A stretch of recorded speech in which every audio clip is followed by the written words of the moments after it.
California's only pro football franchise in San Diego. So the Chargers will go for another win today against the incoming Cincinnati Bengals.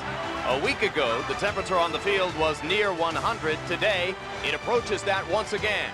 As the off-field temperature is 90 degrees, a light breeze out of the southwest. Another clear and beautiful day before a packed house in San Diego as the Chargers try to get to 2-0. And hello again, everybody. I'm Jim Lampley, along with the fabulous Bobby G, Bob Golic.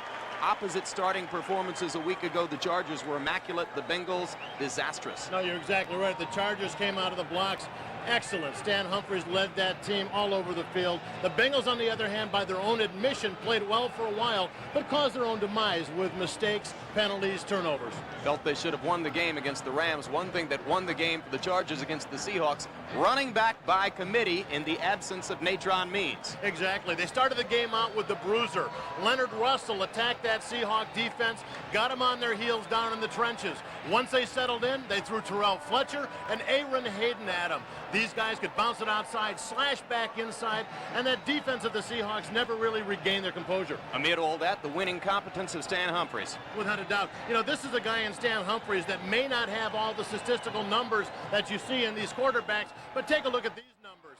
This is pretty nice company that he's in here, and number 3 on the list in winning percent of inactive quarterbacks. And if Humphries isn't spectacular, his opposite number for Cincinnati, Jeff Blake, most certainly is. Yeah, the guy's amazing. We all know what he can do with the long ball, with that rainbow throw that he throws downfield. Spent a lot of time with Kenny Anderson in the offseason working on the short game. Supposedly, he's even better. But while Humphries is supported by a more than competent running game, last week, the Bengals were a disaster on the ground against the Rams. Right, their number 1 draft choice, Kajana Carter, not living up to expectations. A couple weeks ago, they bring in Garrison Hurst, waived by Arizona. $2 million back as a backup. A lot of fans wondering what's going on. We'll see what the Bengals do on offense when we come back and kick it off. Bengals against the Chargers in San Diego, coming up right after these messages.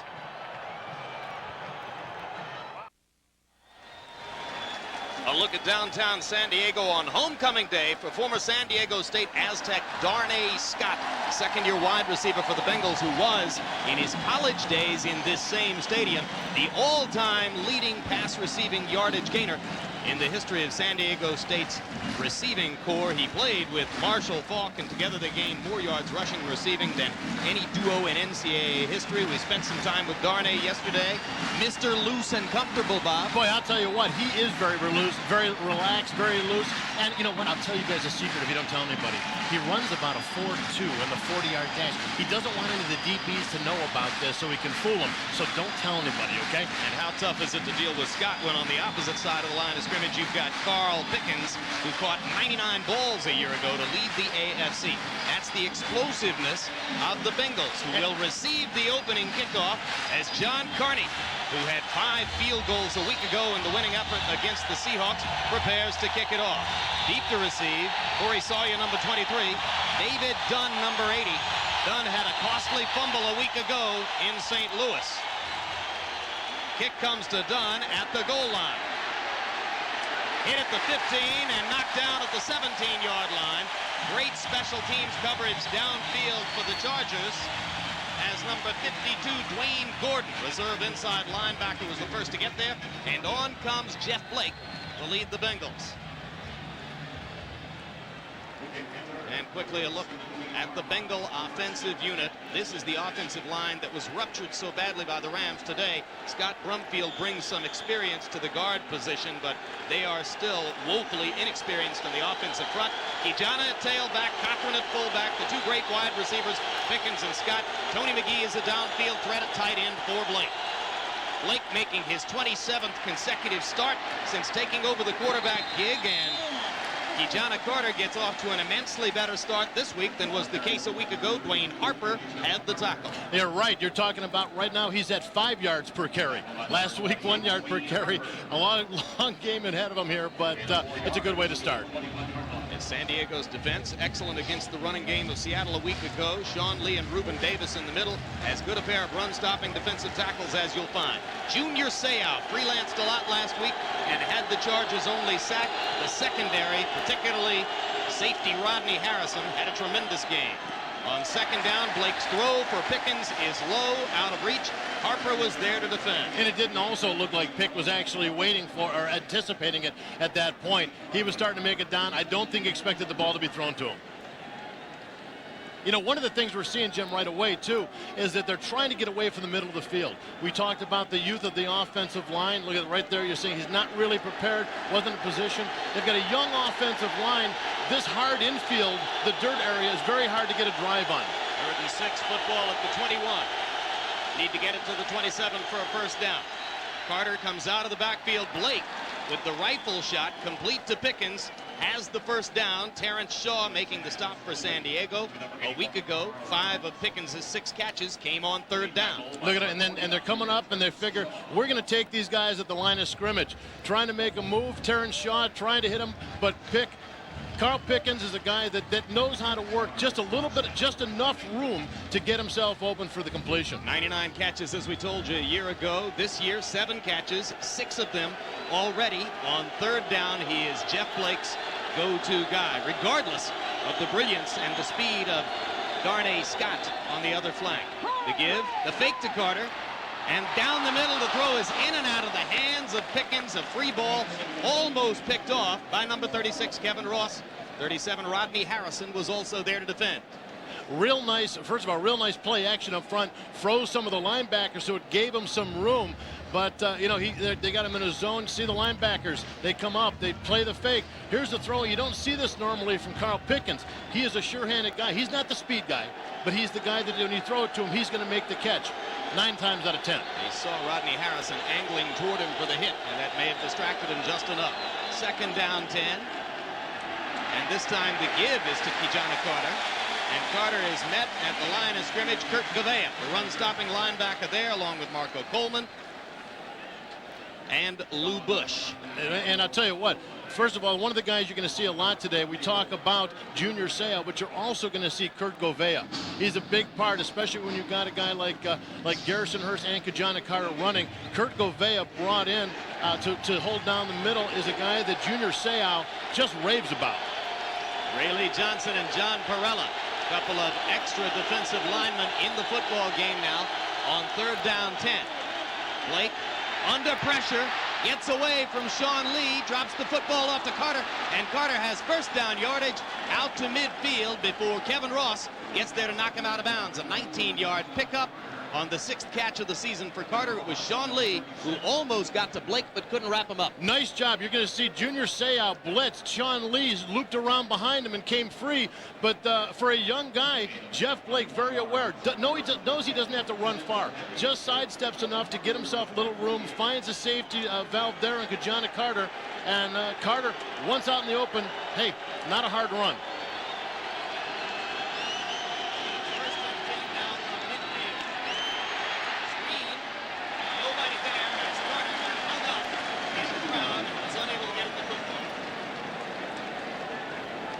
Yeah, it was a screen pass set up. The lineman got out there, but the running back, Ki-Jana Carter, kind of getting caught up in the mix, and I don't think Jeff Blake had an opportunity to really get a look at him. Shula along the sideline. Bengal coach in his 5th year, and seen by most in Cincinnati as being under some pressure to produce in 1996. 2nd down 10. Blake looks downfield first, then throws and misses in the flat. Wayne Harper there to defend against Pickens. Sean Lee with pressure again against Blake. Yeah, I tell you what, Carl Pickens is a guy that draws a lot of attention because of what he does with the ball. He's going to, you see, they're all moved up on him. Terrence Shaw moves up, jamming these guys at the line of scrimmage, but Junior Seau coming over to help out on this play. Shaw and Seau right there to make the play on Pickens. 5 defensive backs in the game for the Chargers. 3rd down 10, football at the 48. Motion behind Blake. He throws back to the middle of the field. It's almost picked off. And Kevin Ross, who didn't get a lot of chances at the football last week, has already been involved in 3 plays here today. But one of the things he doesn't like about the scenario here is he's a safety. He's an ex-corner who likes the challenge of playing coverage, playing safety now with San Diego. Because of the passing attack of the Bengals, he will be able to get up, move up on the slots, and play some coverage, which is going to make him very happy today. Lee Johnson on to kick it away for the Bengals. 39.7-yard average last week. This one bounces to the goal line and goes out of bounds at the 2.5-yard line. So a tremendous angled kick of 49 yards by Lee Johnson. You're watching the NFL on NBC. The NFL on NBC is brought to you by the reliable all-new Mirage sedan from Mitsubishi. Built for living. By Wrangler. Real comfortable jeans. By Vantac 75, the final word in acid relief. And by Brewery Fresh Budweiser. Get fresh, get Bud.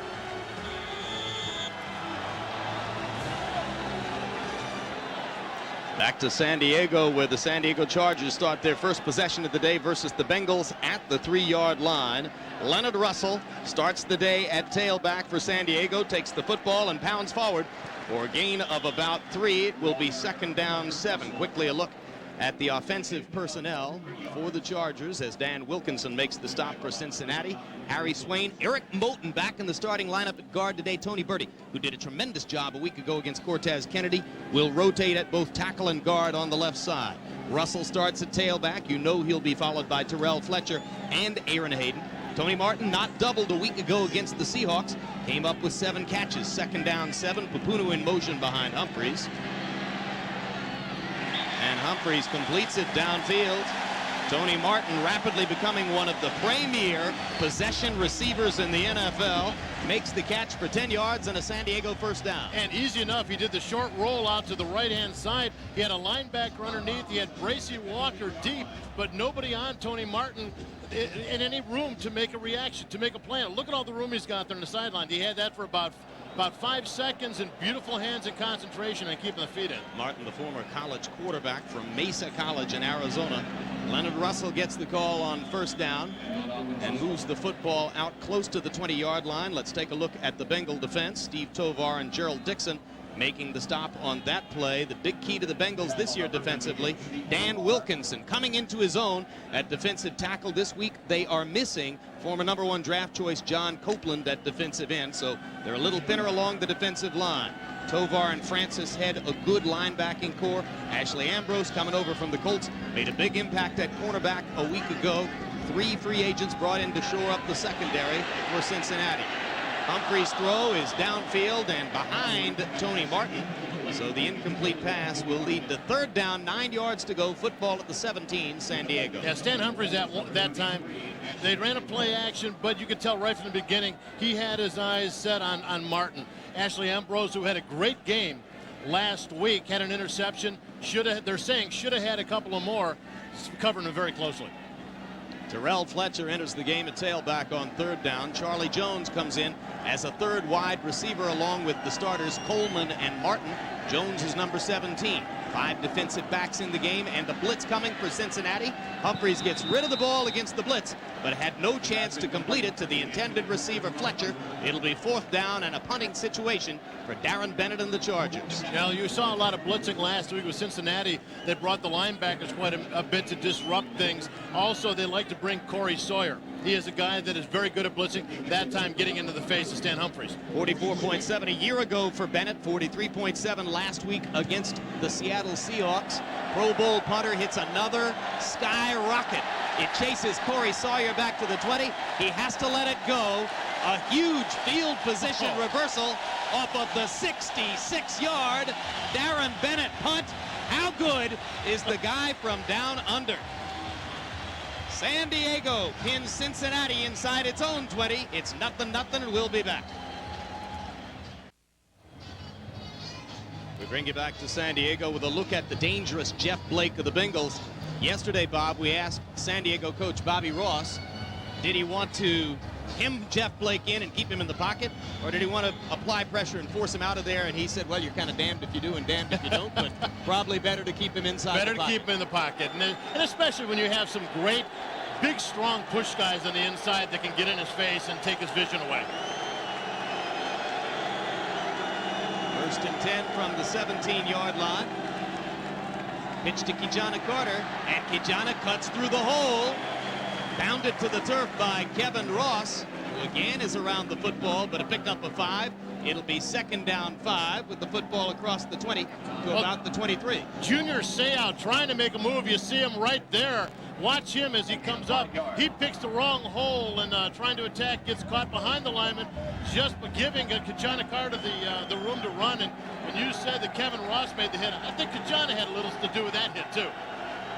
Ki-Jana Carter much more assertive looking early here than was the case a week ago in St. Louis. Gets outside now and runs for 1st down yardage across the 30. Rodney Harrison making the stop, but a 9-yard pickup and a totally different Ki-Jana Carter. I'm telling you, Jim, I watched the tape from last week over and over, and when he made his break, when he made his cut, he didn't look like he was accelerating. It was just kind of a halfway cut, make a move, change of direction. Now it looks like when he's making the break, he's accelerating more. He's getting to the outside, and he's turning that corner. So there's great news early for the Bengals in the rejuvenation, at least for the moment, of Ki-Jana, last year's overall #1 in the draft. And Blake on the hard count draws Sean Lee off. Let's see which way the flag goes. Well, you know, like we said, we've got a tool like Jeff Blake back there. You want to get off quick up inside. Dick Antak.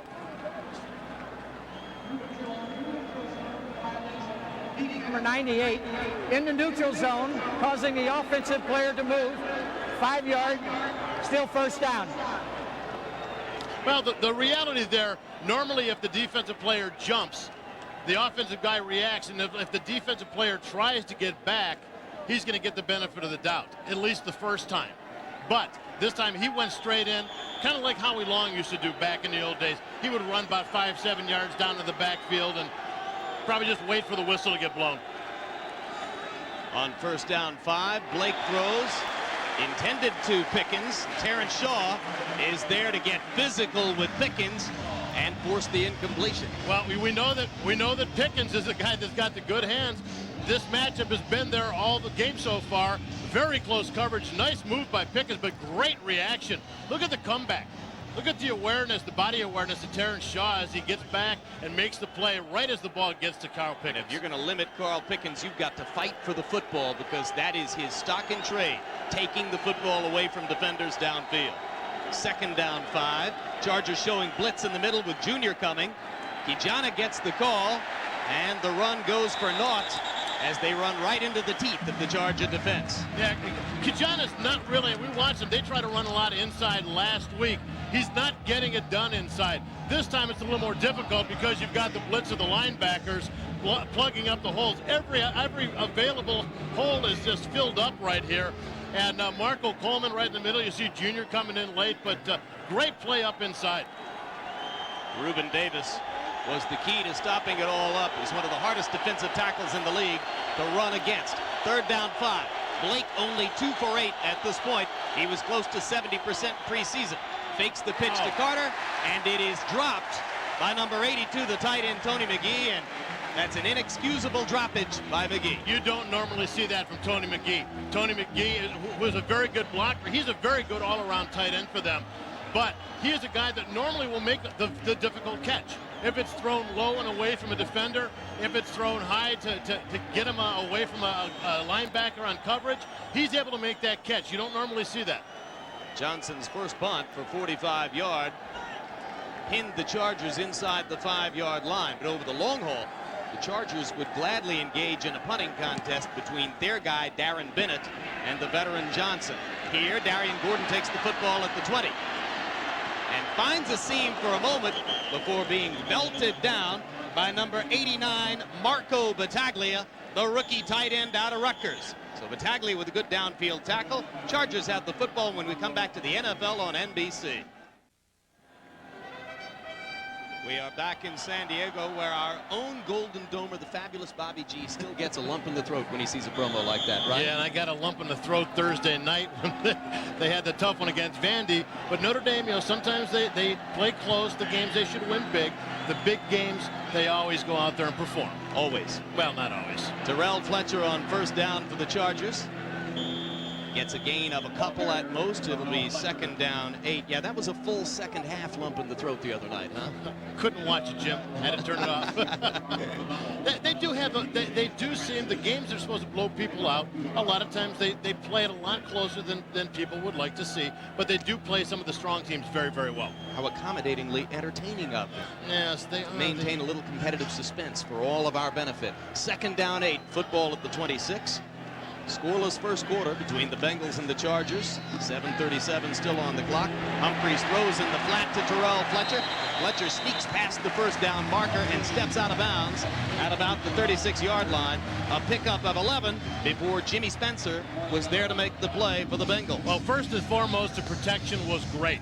Obviously, he didn't hold the ball very long, but he had perfect vision. You're going to watch, you'll see them up front. All the defensive line, they're going to get Artie Smith. You've got Timmy Johnson. They're all jammed, double team. Nobody gets into Stan's face. He's got enough room to make the throw. And Terrell Fletcher, a Ronnie Harmon type that does even more.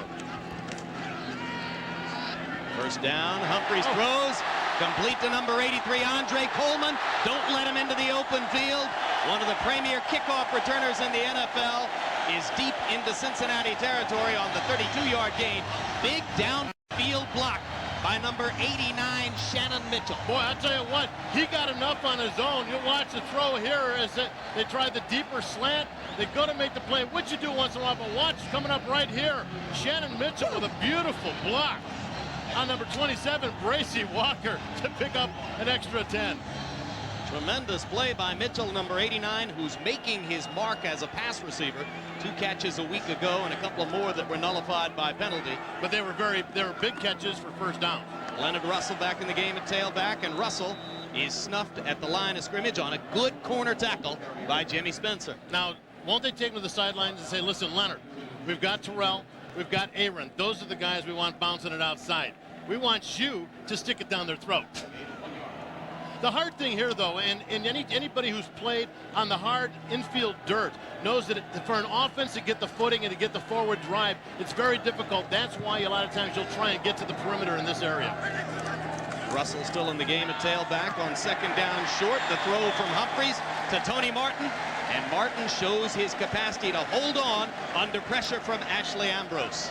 You're exactly right. And this is, once again, Ashley Ambrose with a late check into zone, but look at the reaction time. Martin, concentration, the hands, amazing. That's what makes him the great receiver he is. Accurate throw by Humphries, too. Without a doubt. Right on the spot. Without a doubt. But as a receiver, so many guys that can go out there and catch that pass. But with the receiver, with the defender that close, not many are going to hold on like Tony Martin did. Double tight ends in the game in front of Russell on third down and short, and Russell does his job. The blunderbuss pounding forward for the Chargers inside the 20 to about the 16-yard line, and the crowd rises in appreciation of Bobby Ross football. See, I told you they were going to make him run inside. Yeah, Alfred Papunu, watch him in motion here, and a lot of times they'll bring him in motion to wham on the inside blockers. Here he's going to come up and he's going to get a nice block on the outside to seal. Look at that right there, beautiful block on Sam Shade to open that hole for Leonard Russell. Shade found the sky darkened for the moment by Papunu, so it's first down Chargers at the 16. The throw to Coleman, and Coleman, doubled by Spencer and Bo Orlando, holds on to get the football inside the 10. Now what do you do as a defensive coach here? I mean, seriously, your defensive backs in Spencer, Ashley Ambrose, you can't really play it any closer without getting a foul. The only thing they can tell them to do is to get a play on the ball. Get the hand in front, try and strip the ball. The defensive play is great, but the ball is perfectly thrown to the receiver. And Humphries off to a 5 of 7 for 70-yard start. Gives the football to Russell. Russell spins well, gets back to the line of scrimmage.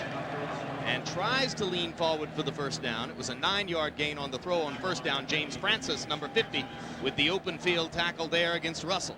They are going to try and pound it away with Russell, at least this play, possibly the next, and or start to throw that slant. That little short slant has been so successful for them, Jim. This is a perfect opportunity once again. It hasn't mattered how tightly they've been covered. Stan Humphries is just getting that throw right into place. 3 tight ends now in the game. Mitchell lines up. It's the H-back. They're looking for Russell, and Humphries goes forward on the quarterback sneak instead to pick up the first down and make it 1st and goal, San Diego. Well, we watched him do that last week, and he does it the right way. He doesn't sit back and take the snap and looks for a hole. He takes the snap and goes forward and just assumes there's going to be a hole. Tony Berti and Harry Swain up front, sharing the left tackle position today for the Chargers. Berti's been in and out of the game, play by play, over the course of this series as they give Swain some rest, and so far it's working big time for San Diego. Russell still in the game at tailback on 1st and goal. Lupunu in motion. The fake is to Russell, and Humphries throws it out of the end zone as Martin was running across the back line, but Humphries had no time to find him. James Francis was the man who blitzed in to put the pressure on Stan. And also, I think Ramondo Stallings, who was stepping in for the injured John Copeland. A nice job coming in late, staying at home, and keeping his pass lane. A lot of times when you have that play-action pass, you get the offensive lineman and the backs going in misdirection. It can confuse you as a rushing lineman. He stayed at home and got a nice hit on Blake, forced the high throw. 11th play of the drive, keyed by the 32-yard pass from Humphries to Leonard Coleman. Or check it, Andre Coleman. This is Leonard Russell with the football. Look at Russell move the pile as he himself falls from the 5 down to the 2. And a great use of Leonard Russell's power at this point. You see they're kind of going in a full motion. All the linemen are pulling off to the right. They're just stretching that defense down the line. Watch, you'll see Leonard to the left side of your screen there. He's just going to follow till he sees a hole. And then he's just going to turn it up. At that point, the footing of the defensive lineman isn't set, and because of his size, he's going to be able to hit these defenders and pick up a couple extra yards. 12th play upcoming in this drive, longer than any sustained offensive thrust on the part of the Rams last week against the Bengals. The Bengals allowed the Rams only 209 yards total offense and only 2.9 yards per play. And the question coming off of that had to be, were the Bengals that good or were the Rams that bad? Well, obviously that was the question. But 2.9, regardless of what the answer to that is, it's still a number you kind of use as a springboard, at least, to kind of inspire your team, if anything else. But inspiration is only enough to get you in and get you excited for the game. Once a game starts and they get a 12-play drive on you, nobody's thinking about the 2.9 yards per carry from last week. A year ago, number 26, Bo Orlando, was starting for the Chargers at safety. He leaves as an unrestricted free agent, goes to Cincinnati to start at safety, has his homecoming to this stadium today, and now gets shaken up as the Chargers try to punch the football in for a TD, and Orlando will go to the sideline. Where he fits their defense as a kind of a quarterback of the secondary, he did not fit the San Diego defense, where they wanted more of a kind of a quicker guy who could pursue. Tony Berti in at tackle in place of Swain. 3 tight ends in the game as Russell fights his way into the end zone.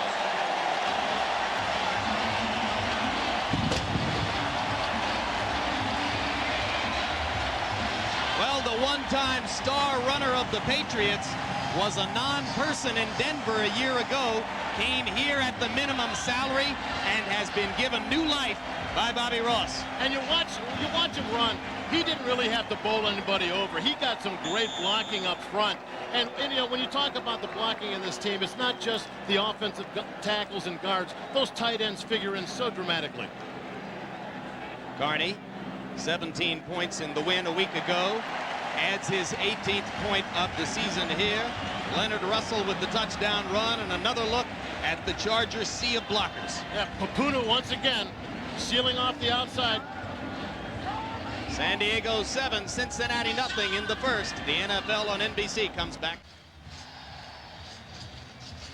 Well, a hallmark of Bobby Ross and Bobby Beathard football in San Diego has been ball possession, and here they keep it for 6 minutes en route to a 76-yard touchdown drive. Nobody would have guessed when Natron Means left, there were so many questions about how could you let somebody who was just developing as a running back, could be the future of this team, how could you let him get away? Well, the questions have been answered, and then some. John Carney to kick it off for San Diego. Corey Sawyer and David Dunn deep for the Bengals. The kick goes to Dunn. And this time more success on the return as Dunn gets it back to the 23-yard line. Dwayne Gordon again downfield to make the stop, this time with help from David Hendricks for the Chargers. Eric Bieniemy, who is the number 3 tailback for the Bengals behind Carter and Hurst, another former San Diego Charger with an emotional homecoming today, was blocking on the play for the Bengals, and we'll see him from scrimmage a little bit later on. Career, almost all with San Diego. Right, and he probably is not, it won't be as utilized as much as Terrell Fletcher in the San Diego offense, but he has been a guy that kind of helped them out quite a bit last year. Chargers rotating defensive linemen in today's 90-plus degree heat. Perella in the game, replacing Reuben Davis as Blake and the Bengals go on first down. First deep ball of the day. Blake intended to Pickens, and Dwayne Harper almost had the interception at the Charger 35. Well, Pickens, all he did was take a 9 route straight down the field. Harper with him most of the way. And it's just, all Jeff Blake does is his patented rainbow deep throw. He lays it up there and he lets his wide receivers make the play. At that time, just a little long. Harper, I think, knowing the type of ball that Blake throws, gets a little bit of an advantage, gets out in front, and almost makes a play on the ball. This time Davis comes back in at defensive tackle, and Sean Lee goes out for a rest. And Kijana Carter is caught by John Perella, the man who's rotating with Davis and Lee at tackle. Another outstanding run stopper. Well, also, you're exactly right. When you talk about Reuben Davis and Sean Lee, you're talking about 300 plus. With Perella, yeah, he's a small guy. He's only 290. But he's got a little bit more quickness. You're seeing him rip through the gap as you did right there. Beautiful play on the ball. Going past rookie guard Ken Blackman today. Blackman starting for the second consecutive week. A week ago, another rookie, Rod Jones, started with him in St. Louis, and they got a miserable baptism in front of an extremely noisy crowd in the Dome Stadium in St. Louis. Now 3rd down and 16. Ray Lee Johnson in the game to rush the passer for the Bengals. And Garrison Hurst and Eric Bieniemy come on at setbacks for Cincinnati. Blake looking long to the other side of the field and overthrown, intended for number 86, Darnay Scott. It was Terrence Shaw who was step for step in coverage with Darnay, and Junior Seau who was putting the pressure on Blake. Pressure up front. He still had time to throw the ball. You know, we talk about the coverage, how they got the receivers covered, but the reality is coverage didn't matter. Both these balls overthrown a little bit. Blake just not on target at this point. And Lee Johnson on for his 3rd first-quarter punt. Darian Gordon backs up to his 35-yard line and takes it. Good field position for the Chargers as Gordon goes down at the 38. 46-yard punt with a 4-yard return. San Diego in business at its 38-yard line with 1:13 still to go in the first quarter. The Chargers leading 7-0. Gerald Dixon, number 51, was downfield to make the tackle for Cincinnati, along with Steve Tovar, the starting middle linebacker, who also puts in some special teams work. Well, it looks like Glenn Young pulled a hammy or something. Just going down to cover, and in mid-stride kind of collapse, which a lot of times will indicate a hamstring going, but you see him working on it in the middle of the field right now. An eligible receiver on the kicking team, down prior to the kick, number 58, penalized 5 yards, repeat the down, 4th down. Penalty against Tovar for over-aggressive coverage, downfield too fast. Meanwhile, Glenn Young is still on the field and being looked at by San Diego trainers. Young dropped a first-quarter interception opportunity a week ago against the Seahawks and vilified himself for it, and then came back and picked one off in the 4th quarter to even it up. But you see him running down right there, right in the middle of the screen, just goes down and mid-stride, which a lot of times you would think it's a hamstring, just kind of blows out just out of you sometime, but when they looked at him, it looked like they might have been going at the ankle too. Grass field, no contact.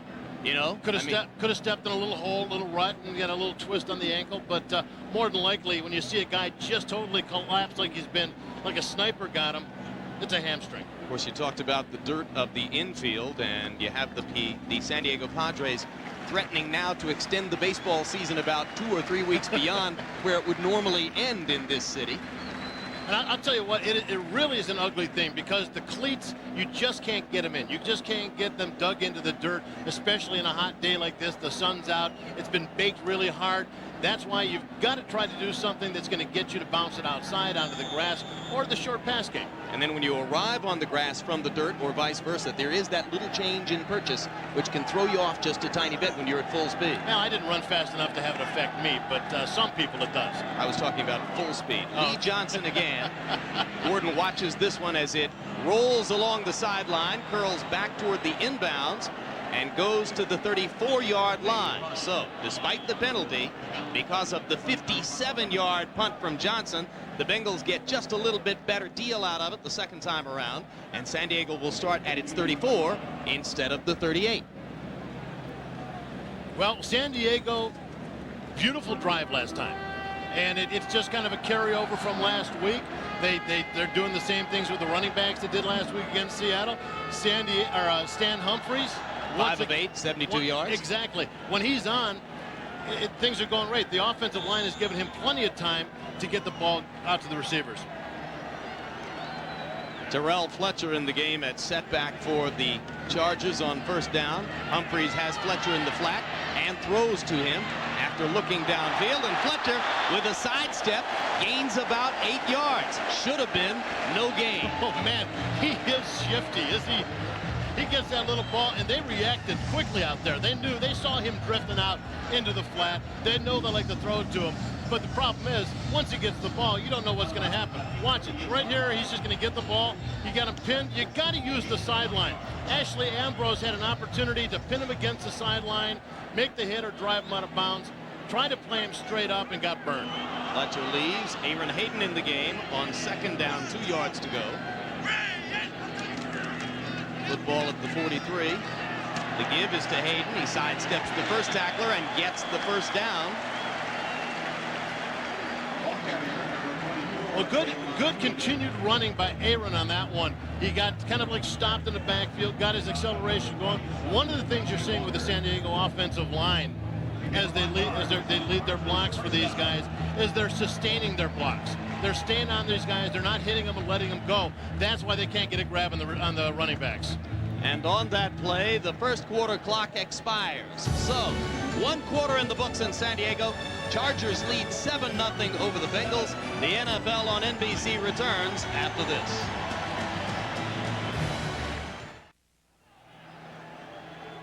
Here in San Diego, Jim Lampley and Bob Golic behaving as badly as we possibly can under the circumstances. First down and 10 for San Diego. Football at the 43 after Aaron Hayden's 5-yard run. Here, a completion to Terrell Fletcher.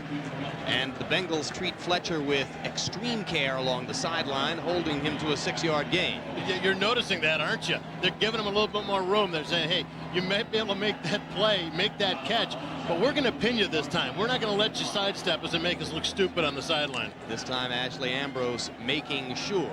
Hayden in the game at tailback on second down. Call it a gain of 5 on first down. 5 yards still to go for the first. Football at the 48. No man in motion this time for the Chargers. Now here he comes, Andre Coleman. And Humphrey says, no, go back the other way, Andre, because I want you to lead this blocking in front of Aaron Hayden so that Hayden can gain 5 and get close to the first down marker. Kakuzo with the pulling block. Tim Johnson with the stop for the Bengals. Yeah, you're right. Kakuzo, what a great block. You're going to see him right here. He's going to pull around on the play. Watch, he's going to pull. Watch the block on the linebacker as he gives that lane, opens it right up for Aaron Hayden. You draw that up in the playbook. A lot of times it doesn't work. Joe did a wonderful job on it that time. How good are the Chargers? Coleman goes in motion the wrong way, and they still get the first down because Humphries keeps it together. Hayden on first down with the football, this time met and dropped. And the Bengals showing a little pride there as Kimo van Oelhoffen and Steve Tovar combined to tackle Hayden for no gain. Well, the difference here is Kimo van Olhoffen is a little bit more, well, he's built like me. He's a little closer to the ground. They pulled, they tried to block him low, and, it just didn't do any good. He held his ground and made the play. To the degree that anyone who's 6'4" and 300 pounds is close to the ground. Tony Martin in the football game for San Diego. Papunu goes in motion. Humphreys looks down the sideline and completes it to Coleman. And I'll tell you, for a guy who didn't have a lot of wide receiver experience coming into the season, Andre Coleman, he's showing his stuff early. Exactly. When you talked Andre Coleman, we talked about a return man. Now he really is bringing himself forward as a wide receiver. Watch him throw down the right sideline here, and I don't know if Ashley Ambrose has just been shell-shocked. Obviously, Coleman is a threat speed-wise. You see he really drove Ashley Ambrose deep down the field. A nice play in the sidelines to the point where the only thing that Ambrose could do was complain about whether his feet were in or not. 3 wide receivers here. They give to Coleman on the little flip, and Coleman trying to follow a downfield block by Tony Martin has a gain of about 4 before Jimmy Spencer makes the stop. The Chargers traded next year's number 1 on draft day to get hold of a number 2 pick and pick off Brian Still from Virginia Tech. But Still, bothered by injuries in preseason, hasn't made a dent, and the 2 receivers who've moved up to fill the void are Andre Coleman and another rookie, Charlie Jones. Right, you're exactly right. Charlie Jones, well, you don't want to call him a surprise, but he's certainly contributing a lot more than I think that he would when he first came in. Flags are down as the Chargers go on 2nd down 6 from the 27-yard line. Hantack and crew will announce the penalty. Prior to the snap, number 88 on the offense, 5-yard penalty, still 2nd down. Rare offensive mistake for the Chargers as Deems May costs them 5 offside. Coleman, just to complete that part of the story, 4 catches already for 61 yards. Hey, when you got a good thing going, you stick with it. Although that time, I don't care how quick you are, how many moves you have, when it's you against 5 defenders, you got problems. And with the report we have is Achilles. Glenn Young. For Glenn Young, as we saw him go down untouched on the punt coverage, that Achilles, like a hamstring, can snap at any time. Junior Seau's understudy at 3 linebacker for the Chargers has been getting more and more work. Tony Martin getting the work here. Completion again from Humphreys. 13-yard gain inside the Bengal 20. And right now, the Chargers are conducting another offensive clinic at the expense of Ashley Ambrose. And who did David Shula talk about in the secondary at length yesterday? Ashley Ambrose, and how well he played. And here the receivers are just picking on him. Beautiful routes, just getting enough separation. Ambrose, I think, is kind of intimidated by the potential speed of these receivers. Ambrose, the former high draft choice of the Colts, free agent who came over in the offseason. Here the flip is to Martin, trying to sneak inside of the slot man, and well covered by Jimmy Spencer of the Bengals. Jimmy Spencer as the guy that they had starting out at right corner.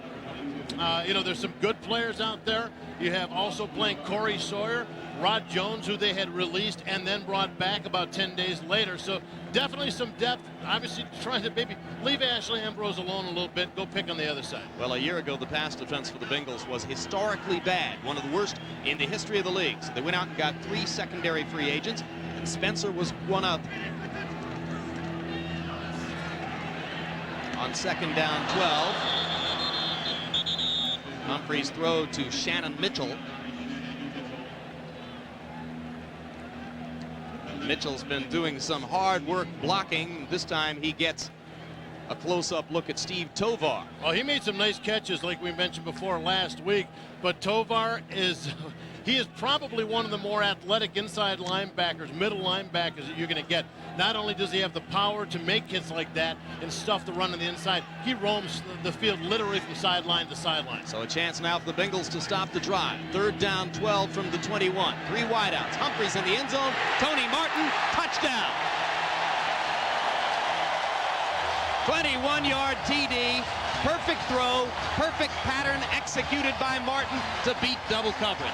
You're exactly right, double coverage, and Tony Martin, the lone remaining wide receiver from that 3-headed monster that they had with Sean Jefferson, Mark Say, and Tony Martin. Tony Martin, obviously, the great choice of the one to keep around. Double coverage, gets enough separation where Stan Humphries, and we're putting a lot on Tony Martin, and yes, it was a great catch, but what a beautiful throw by Stan Humphries. And another efficiently orchestrated drive by Humphries and the Chargers. A chance for Carney to put them up 14-0, 10 minutes 52 seconds left before halftime. And once again, San Diego keeps the football for an appreciable period of time. Goes 71 yards in 11 plays. Pays it off on the 21-yard touchdown throw from Humphries to Tony Martin. It's 14-zip.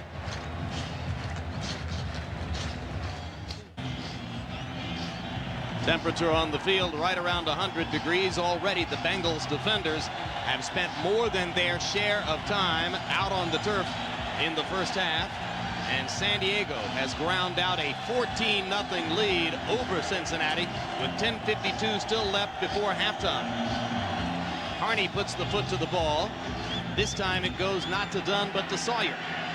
Sawyer's first kickoff return of the day goes to the 20 and no farther. Number 38, Dave Hendricks, downfield to lead the charge, the free agent out of Georgia Tech. Coming up big on special teams for a second week in a row, and there's Tony Martin. 90 catches a year ago and off to a terrific start this year. Just wonderful. Look at him. And there's a whole different look between what we saw with the defensive front of the Cincinnati Bengals in those misting machines on the sidelines and Tony Martin. His head's up. The defensive linemen's heads are down. They're just wearing that defense down. Trainer taking Martin's pulse to find out if he was unconscious when he beat double coverage in the end zone. He's in his target heart rate for aerobic training. Jeff Blake has missed his last 7 passes. So here they go to the reverse and get the football into the hands of number 86, Darnay Scott. A flag down deep in the backfield as Scott gets out to about the 28. Well, that deep where a lot of the blocks were made. No foul on the play. Where a lot of the blocks were made deep in that kind of crossing of people, there's got to be an illegal block back there. Well, looks like they picked the flag up, actually. Yep. Second week in a row this happens in San Diego. Flag goes down, no penalty. Last week it drove Bobby Ross to distraction when a penalty flag was picked up off the field on Rick Meyer's touchdown run. No matter, they won the game anyway. Wow. Here on second down, the give is to Garrison Hurst, and Hurst gets his first carry of the day into the arms of reserve defensive end Ray Lee Johnson for no gain or perhaps a loss of a yard. Well, one of the things that we watched last week as we watched the Bengals up against St. Louis, that left tackle Melvin Tootin had some problems against both the run game and protection. Right now they've got Tootin at tackle, they've got Brumfield at guard, and they're just being kind of dominated at the line of scrimmage. They're laboring out there on the line of scrimmage. Third down 3. Blake throws in front of Carl Pickens. That's 8 straight incompletions for an ice-cold Jeff Blake. Charger defenders get a hand from their crowd. Dwayne Harper there with the coverage on Pickens. And therein lies the difference. The long ball's not working. He's off by 3, 4, 5 yards. When he throws to Pickens or Scott long, the short ball is either too far to the right, too far to the left, or down in the dirt. He's not on. Heavy work day for Lee Johnson, on for his 4th punt already. Darian Gordon deep to receive for San Diego, waiting at his 29-yard line. Gordon, the former #1 draft choice out of Stanford. Flag down as Gordon backs up to take it as his 20. Across the 40. Across the 45, out to the 47-yard line. A 27-yard return by Darian Gordon of the 51-yard punt by Lee Johnson. Eric Bieniemy was the man who finally made the stop, and the holding call against Cincinnati may be declined by the Chargers. Maybe. Maybe. Maybe. Yep, there you go. Bobby Ross signaling, don't even think about it. Never want to leap to any conclusions too fast.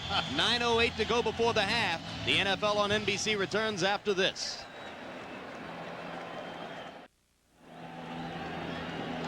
In preseason for the Cincinnati Bengals, Jeff Blake completed nearly 70% of his passes. Today, he's 2 of 12. As the Bengals have fallen behind 14-0 against the so far dominant San Diego Chargers. Aaron Hayden getting 3 yards on first down there for San Diego, and by contrast to Blake, Stan Humphries has been near immaculate. Amazing. 12 for 16, as you see right there. His wide receivers making the catches. But the reality is that the throws have been right on.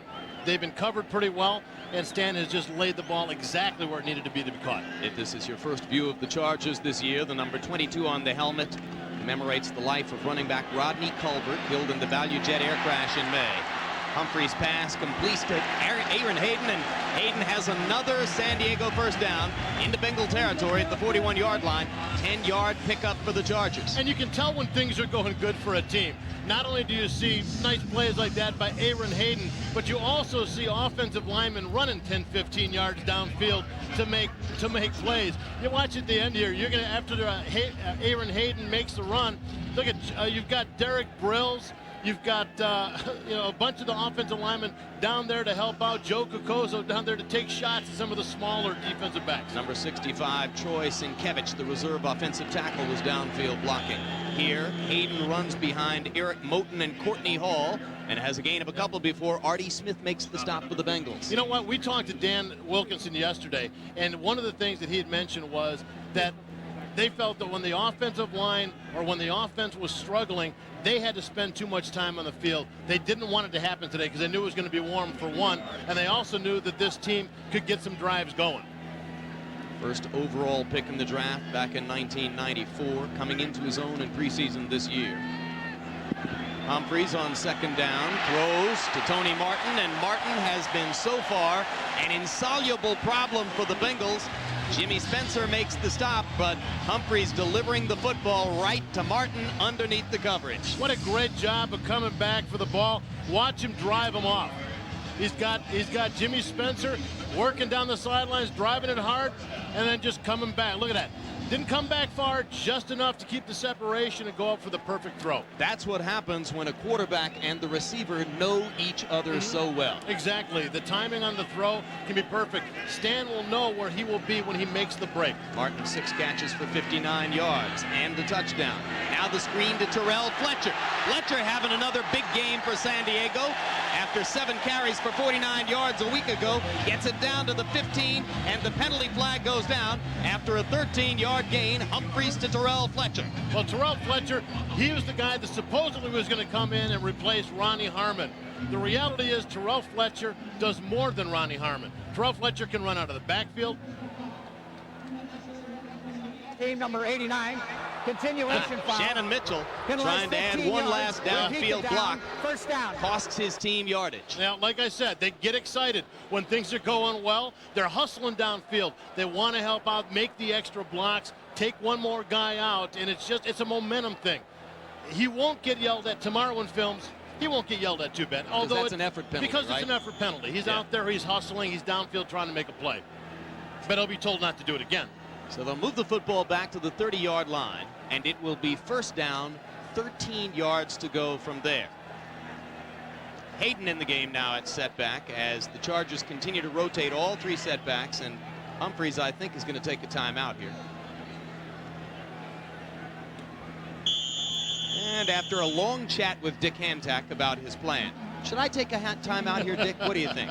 I guess I'll go ahead and take one. 6:02 to go before the half. San Diego leads 14-0, and we'll be back.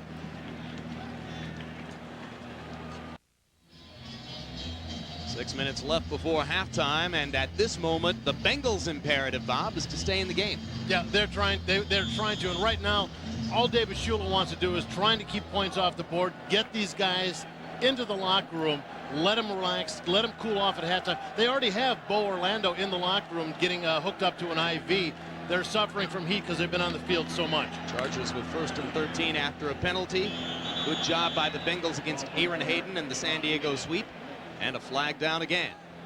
I got an initial holding call, and now they're just getting careless. You know, before it was aggressive. We talked about Sienkiewicz. We talked about Shannon Mitchell going downfield, making the blocks. Offense, number 65.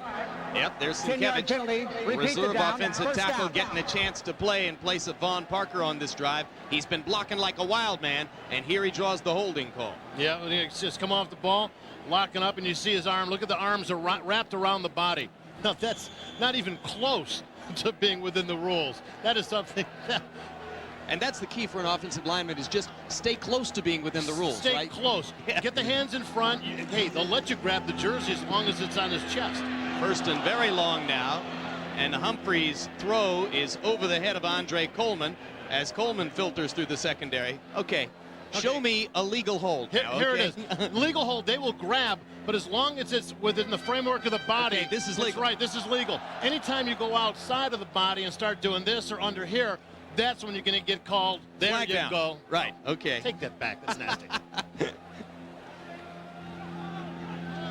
Second down, 23 yards to go. Football at the 40. The fabulous Bobby G with the best demonstration ever of offensive holding. I didn't hurt you, did I? Humphreys going deep to Charlie Jones, and Jones couldn't get his catching hand up. He sort of defended himself from the ball with the left hand, but couldn't really make a play on it. Believe it or not, it was the first ball that was off at least by a little bit by Stan Humphreys. You think Troy Sienkiewicz was watching our demonstration of how to hold legally? Check this out, Bob. Working up against Dan Wilkinson. Oh, there he comes, picking up the linebacker, McDonald. Ricardo McDonald. Oh, he tried to. He did put the hand on the side a little bit. He got the front of the shirt, though. Okay. On third down, Humphreys throws in the flat. Incomplete, intended for Fletcher. Good pressure applied by the Bengals there. Corey Sawyer got a hand on the football and forced the incompletion. And so, for the first time, a Charger drive begun with efficiency, fizzles in scoring territory, and they'll wind up with a Darren Bennett punt from the Cincinnati 40. Well, I will bet you that from now on, defensively, they come with more blitzing. Bennett's first punt only went 66 yards. Here, the max is 40. So his average will drop. He's still learning the art of placement. Corey Sawyer calls a fair catch here, drops it, and gets on the football at the 7-yard line. So a nervous moment for the Bengals. Winds up in a 33-yard Bennett punt, possession at the 7. You're watching the NFL on NBC. Very hard for me to play off of the profile or promo, Bob. I do a lot better coming off of men behaving badly. It's going to be my theme for the season. Garrison Hurst in the game at tailback for the Bengals on first down inside the 10. Jeff Blake breaks the drought with his first completion in 9 attempts. It goes to Hurst, and Lou Bush made the stop for the Chargers. And you saw the Charger drive fizzle as the result of penalties. One of them against Troy Sienkiewicz for holding. We tried to let him know how to block, but I think Bobby Ross also wanted to inform him that maybe he was doing it wrong. Bobby with a cheerful greeting for Sienkiewicz. And did you see Troy kind of threw the hands out going, what? Me? Who, me? Second down 1 after the pickup of 9 on Blake's first completion in 9 throws. Scott goes in motion behind Blake to give to Hurst. Can he get outside? He does. Just enough to pick up the first down. Outrunning Terrence Shaw to the corner, and Shaw eventually made the stop. Well, outran him a little bit and then decided to knock him down as they both went out of bounds. But, you know, this is where the question lies with this offense in Cincinnati. You have Jeff Blake, who you're kind of relying on. He's kind of cold as you see Kijana Carter sitting on the sidelines watching Garrison Hurst work. But they've never allowed the running backs to really get anything going. Kijana Carter started the game off pretty strongly. Got stopped in the middle a couple times, but was able to bounce it outside to get some yardage, but they never stayed with it. They got 7 points down, and all of a sudden it seemed like, you know what, we've got to get back. So they tried to go to Blake, and Blake just was not hitting. Here's the measurement to see if, in fact, Hurst succeeded in getting the first down, and he's going to be about a half yard short. So it'll be third down now and less than a yard. Still a small hurdle for the Bengals to get across.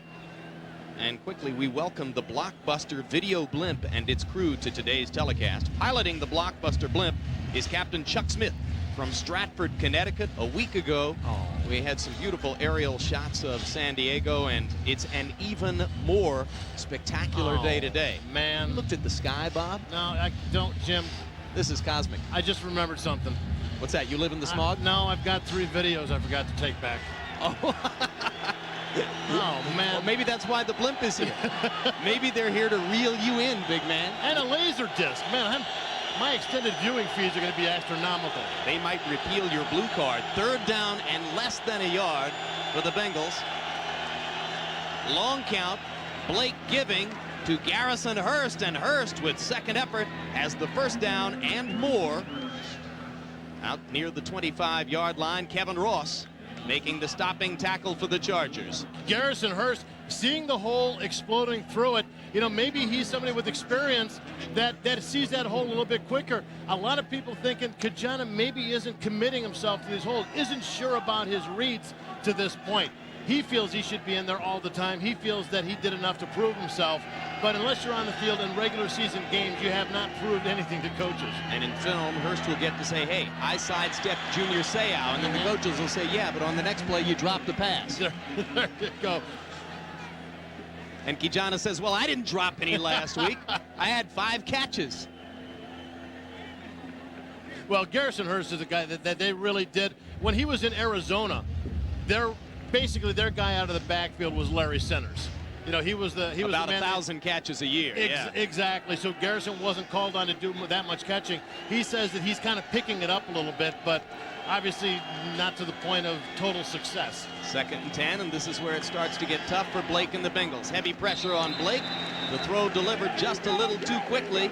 Intended for Carl Pickens. Terrence Shaw was there with the coverage, and another look at the rush by the Charger Blue. They are just collapsing. You see, Tootin right here has been having a lot of problems. Watch him. He gets praised. Blake has to step up. Then you get the pressure from the inside with Sean Lee, with Chris Mims. The outside pressure is one thing.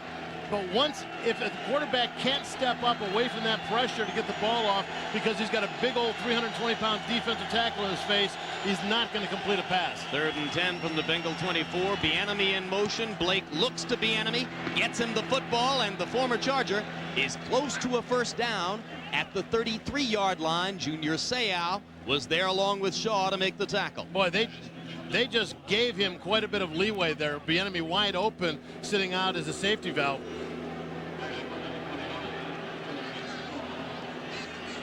It's going to be 4th and short, and look at David Shule on the sideline saying, hey, we got to go. What a challenge to his young offensive lineman if, in fact, he does take a crack at it on 4th and short.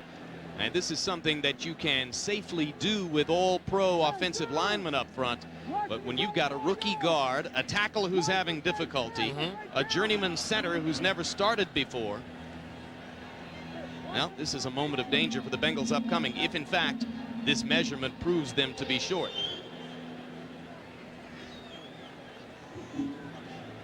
Bieniemy's effort left them about 1 foot short of the 1st down. They're still at their 33-yard line, and it looks as though Dave Shula wants to take a shot. You know, at this point, I don't necessarily agree with that. I don't agree with it at all. You're down by 2 touchdowns. You've got an opportunity. You've got a great punter who can get the ball way downfield. And at this point, I don't think the Chargers would really make a big play at putting more points on the board. They would try and work a drive. I think they can stop them. This is not really a good call. 3:27 to go in the half. A dangerous gamble by Dave Shula, but they only need a foot. Maybe it'll build the confidence of the offensive line. No setback. Blake putting the ball up, and Pickens is prevented from making the play by Shaw, and they get the flag. Oh, jeez. Shaw's saying, no, it wasn't a catchable ball. But he definitely put his body between Pickens and the pass. Without a doubt. I mean, Pickens, the ball was thrown so high and was going out of bounds. Pickens goes up, and I don't think Shaw even really saw where the ball was, just made a play into Carl Pickens' body. There's another flag behind the line of scrimmage. Could be roughing the passer against Junior Seau. So now Hantak and crew will sort it out. And of all plays to call, I mean, you're talking a foot. Granted, there's some big DTs up front that you got to kind of plow your way through, but you just need a foot. Well, when the setbacks disappeared behind Blake, exactly, you had to imagine Bengal fans' hearts stopping all over Ohio. Wait a minute, what's going on? Yeah. I mean, either he's pass sneaking. Interference. Defense number 35 is declined. personal foul, roughing the passer, defense number 55, a blow to the head, 15 yards. You were right, first Junior down. Seau, and it's not so much as a late hit as it is the blow to the head. This is the rule. They don't want these guys. If you can stop it right there. Helmet to helmet. Yep. Actually, his hands came down, and all he did was lay his hand down on the guy and Blake's helmet, and that's enough with the way the rules are configured right now to get the penalty.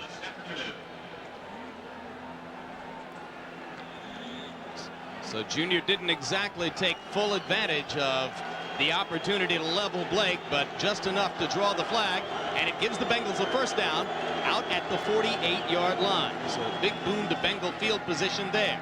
And Blake has plenty of time to deliver underneath to the fullback, Jeff Cothran. Cothran's second catch of the season. Seau makes the stop along with Govea. Flag down again. We suddenly have a penalty festival in San Diego. And Sean Lee is protesting dramatically. And anytime somebody's that vehement and there's a flag, you know that it's more than likely going to be the holding call. Remember, to avoid holding, you stay with the front of the shirt. Number 72. That's right. Grab and hold on. Repeat the down. First down. Okay, All now, right. we talked a little bit about the penalty with making contact with the head. It involves any kind of contact with the quarterback's head, whether it be helmet to helmet. It doesn't matter if it's the top. It can be the crown. It can be the face mask.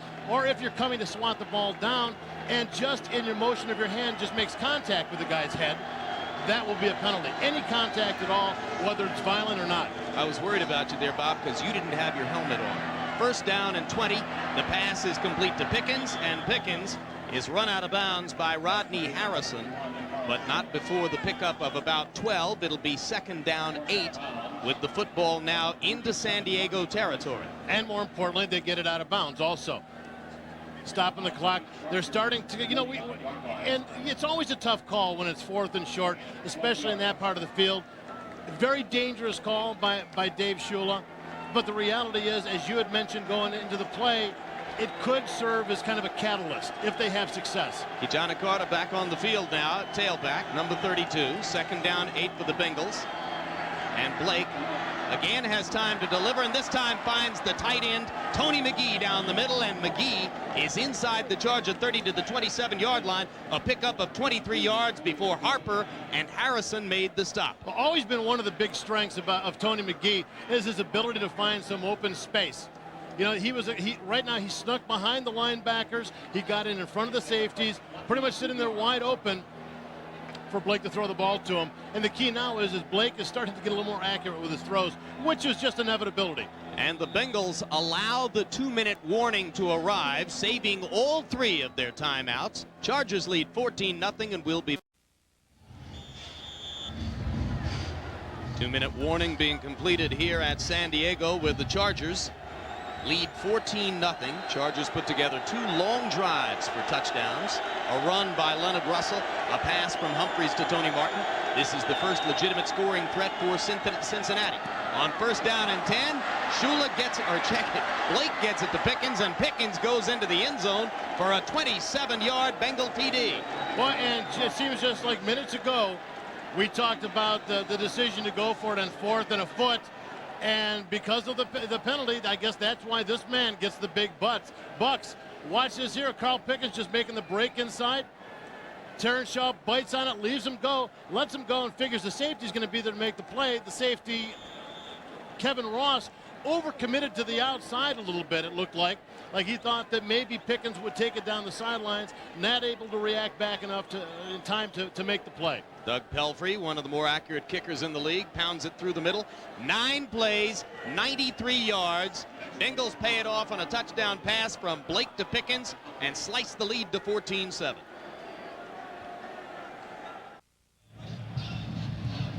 Troy Sienkiewicz, the second-year offensive tackle out of New Mexico State, D695. That means he was drafted in the 6th round of the 1995 draft, and we have adopted him today. We have adopted him today. He is a guy that hustles.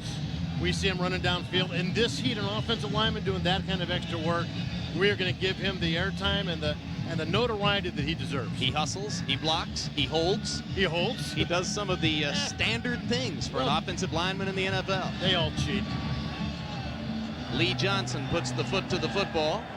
Andre Coleman, who had 2 touchdown kickoff returns a year ago, watches it go into the end zone and just for good measure, bats it out beyond the end line. Let's pick up the Sienkiewicz saga. Here's a guy, the ball's rolling out of the end zone, and he's still looking for somebody to hit. Look at him. And there's no way that Sam Shade is going to be involved in this at all. Troy Sienkiewicz just wanted a little physical contact. Had it made in the shade, didn't he? Oh, Sienkiewicz stays in the game now and will operate from scrimmage in place of starting offensive tackle Vaughn Parker, number 70. 90-degree day in San Diego. Chargers rotating both the offensive and defensive linemen. Tony Birdie in the game on the left side, playing tackle in place of Harry Swain. Humphreys throws down the middle. Coleman's 5th catch of the game, and Andre is out near the 30 at the 29-yard line. Steve Tovar makes the stop for Cincinnati. Boy, Penalty flag down. Steve Tovar trying to keep him down, to not allow him to get back to the line of scrimmage. New rules this year. 58, 5 yards, first down. New rules this year dictate that you have to let your guy, you have to let him get up. You can't lay on him and not allow him to go. Look, you see Steve Tovar there. Now, Steve, those are the old rules. The old rules where you could just keep him down. And at 165 pounds for Coleman and 245 for Tovar, it just ain't fair. Remember when Chuck Bednarik sat on top of Paul Hornung while the clock ran out in the 1960 NFL Championship game? Throw here, complete from Humphreys to Alfred Papunu. The first down had come after the penalty. Now Papunu gets it out to the 40-yard line and goes out of bounds. Coming up at halftime, we'll be sending you to our New York studio. Greg Gumbel and company will get you caught up on all the action from this second week of the NFL season. That's coming up at halftime. They're going to have a lot of fun in there, but they probably won't give you the demonstration of the head slap or the hold or some of the things that we've already shown you in our little football technique workshop. You're exactly here today. right. And as the day goes on, I'm sure there'll be more that we can demonstrate. Humphreys throws complete to Charlie Jones. And it's a fair start for Jones off the line of scrimmage, and he gets it out to the 50-yard line for a first down, San Diego. Boy, in this day and age, when you're looking for some bigger, more physical receivers, between Charlie Jones and Andre Coleman, you got a couple of little scat back type of guys that are very quick. No huddle. Humphreys looks to go to Charlie Jones again, and this time it is almost picked off by Ashley Ambrose, who got one last week and could have gotten a couple of more if he'd held on. Very, very good break on the ball. Just didn't have the right angle. You're going to see him working out right out here in the corner. Now he sees Jones breaking. Look at the quickness, the reaction time. The time, they call it closing on the ball. When you see the guy where the receiver is breaking, you see the ball thrown, that time that you are able to make the break, change the direction, and get to where the ball is. Humphreys under a little pressure, releases long. For a moment, he had Tony Martin free back there. Number 31, Greg Myers, the free safety, just a tiny bit late getting over to help out with Jimmy Spencer. That's what happened on the touchdown throw to Martin. This time, the Bengals escape. Bringing a blitz, bringing the lineman down to the bottom. You're seeing also Ricardo McDonald coming in, and here you can see just the route run deep down the center to Humphrey. Just took a pretty good shot there at the end of the play. Watch him here take the shot. Woo! And Ricardo McDonald. He just laid that ball up. Yeah, blitz. He just laid that ball up, hoping that the receiver would make the catch. Humphreys rolling a little bit, throws complete to Charlie Jones. And Jones is inside the 40 to the 38 with a flag down, out of bounds to stop the clock. Corey Sawyer, if you see him walking, he's just like, what? I had him pretty close.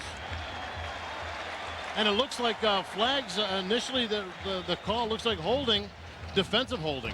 Illegal hands in the Cincinnati. face. Defense, number 67. Penalty is declined. First down. So very efficient clock management here by Humphreys and company as the Chargers move it inside the 40 to the 38-yard line with 1:05 still on the clock. Terrell Fletcher in the game at setback now for the Chargers. 3 wide receivers, Coleman, Jones, and Martin on the field with Humphreys. Humphreys goes down as he releases, and it goes into the hands of the golden Tony Martin anyway. A 19-yard gain on a play on which Humphreys was dumped, saw the pass deflected, and saw unbelievable concentration by Martin.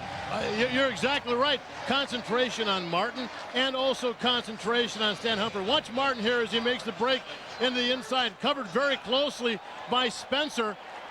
And right there, look at just finding the spot And the throw by Stan Humphrey, just amazing that he could lay it out to that guy with what happens here. Watch the rush. It's becoming much more violent up front. The Cincinnati Bengals getting some pressure. That was Ramondo Stallings who pounded Humphreys to the turf. And there was another Bengal who got his hand on the football. And still, the Chargers completed for 19 yards.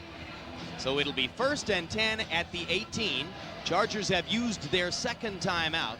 And now we'll have one remaining with 56 seconds still on the clock. Remember that John Carney kicked 5 field goals a week ago, including 2 of 50 yards or longer. Brian Still now on the field at wide receiver for the first time today for San Diego. Number 80 in the game. Pupunu takes the pass underneath the coverage and goes out of bounds at about the 12. And great play out there. They had Brian Roach out there, number 87, also working with Pupunu. Roach makes the break on to the inside. No, excuse me, it was Charlie Jones. He makes the break to the inside, kind of pulling the corner in for a second, clearing out that flat for Alfred Pupunu. Gain of 6, 2nd down, 4 to go. Football at the 12. Humphreys throws, and it's picked off by Ambrose.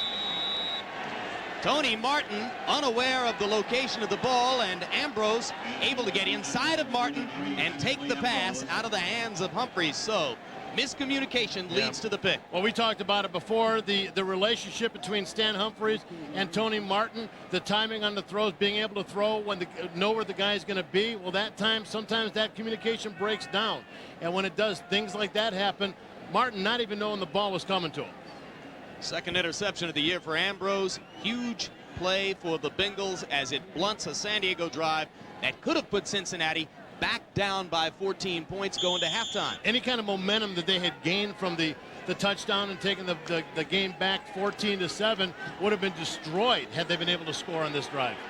Catherine and Kijana Carter are the setbacks behind Blake. 47 seconds remaining as the Bengals get ready to simply allow the clock to run out on the first half. San Diego with only one timeout. So Dave Shula, and we'll say wisely, is quite content to go to the locker room down only 14-7. Yeah, he did what he needed to do. As you see Bobby Ross, and once again, he saw his game plan work pretty well in the first half. He's starting to see a little bit more of an aggressive Cincinnati Bengal defense. They're bringing more people. They're bringing Tovar, they're bringing McDonald. So they're putting a little more pressure on Stan Humphreys, and it is working so far. Certainly helped them to bring it into that drive, as eventually Humphreys made the bad throw and Ambrose came up with the interception, and now the clock will run out. It's 14-7. Favor of San Diego. Could have been a much bigger margin for the Chargers, but the Bengals showed some stomach in hanging in and staying within a TD of San Diego in this game. So now let's go to New York and the Domino's Pizza NFL on NBC halftime report.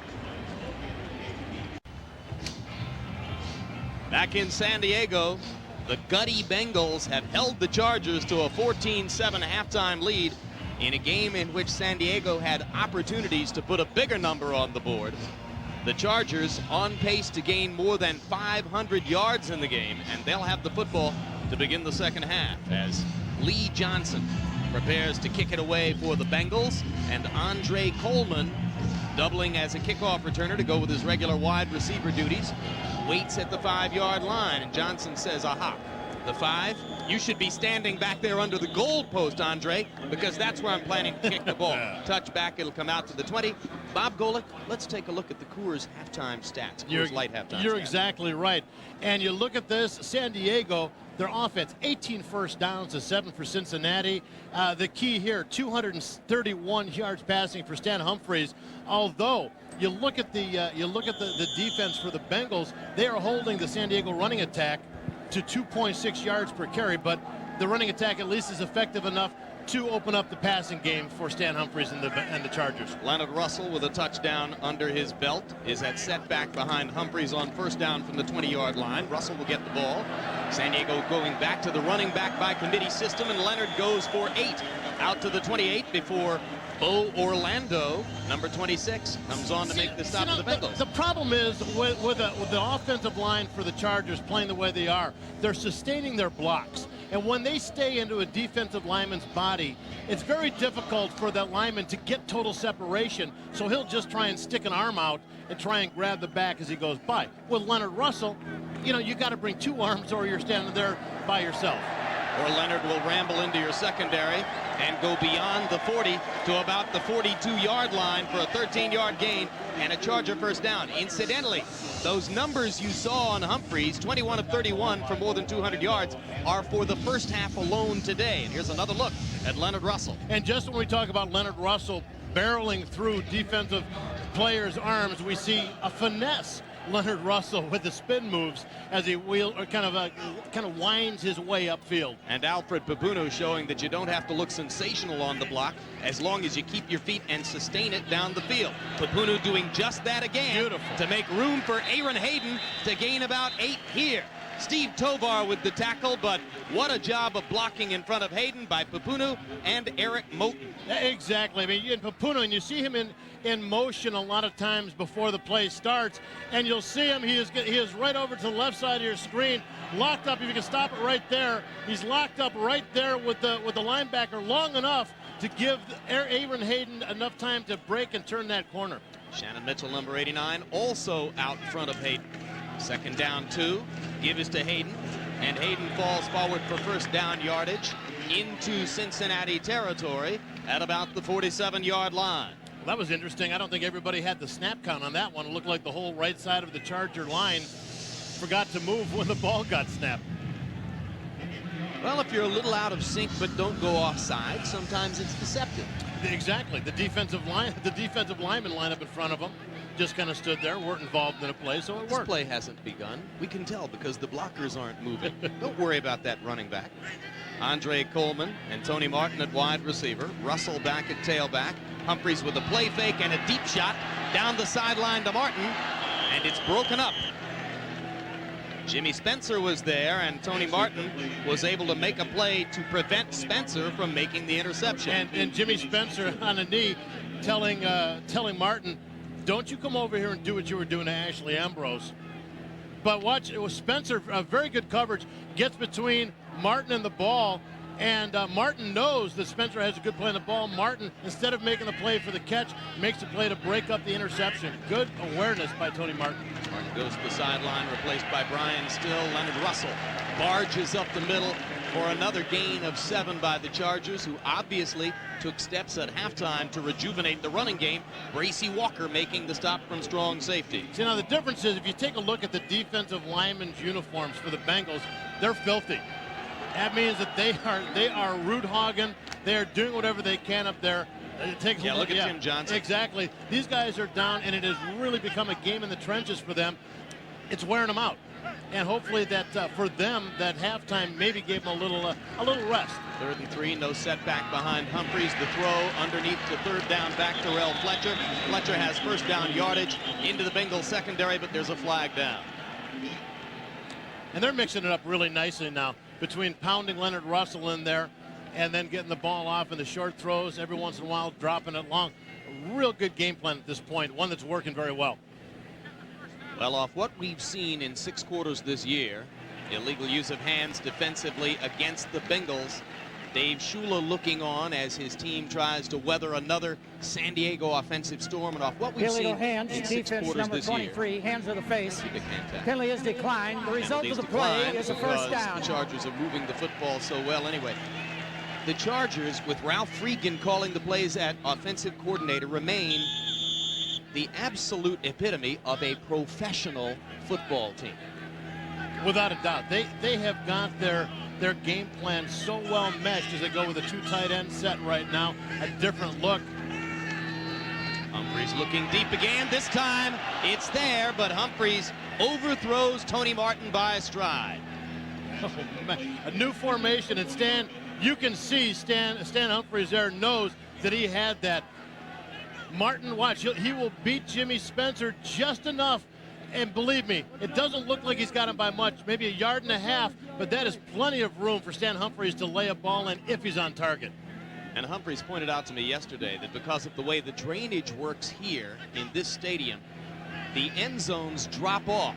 The field drops off away from you, and he says that often leads to an overthrow.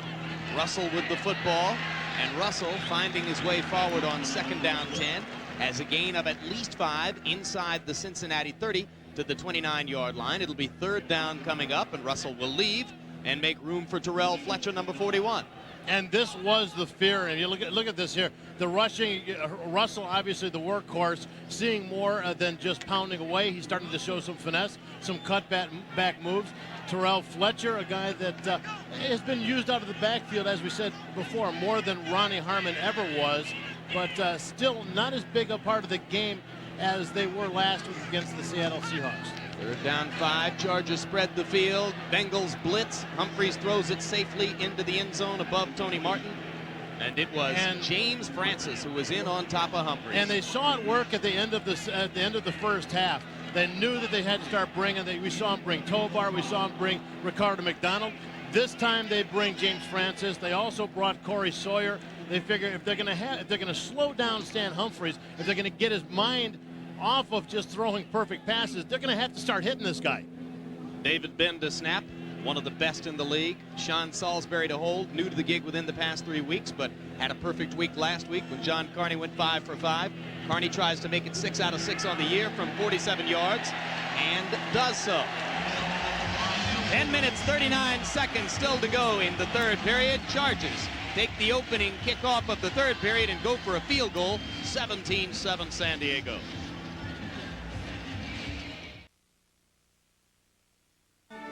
The NFL on NBC is brought to you by Chevrolet Trucks, the most dependable, longest-lasting trucks on the road. By Priority Mail from the U.S. Postal Service. And by Jiffy Lube, America's favorite oil change.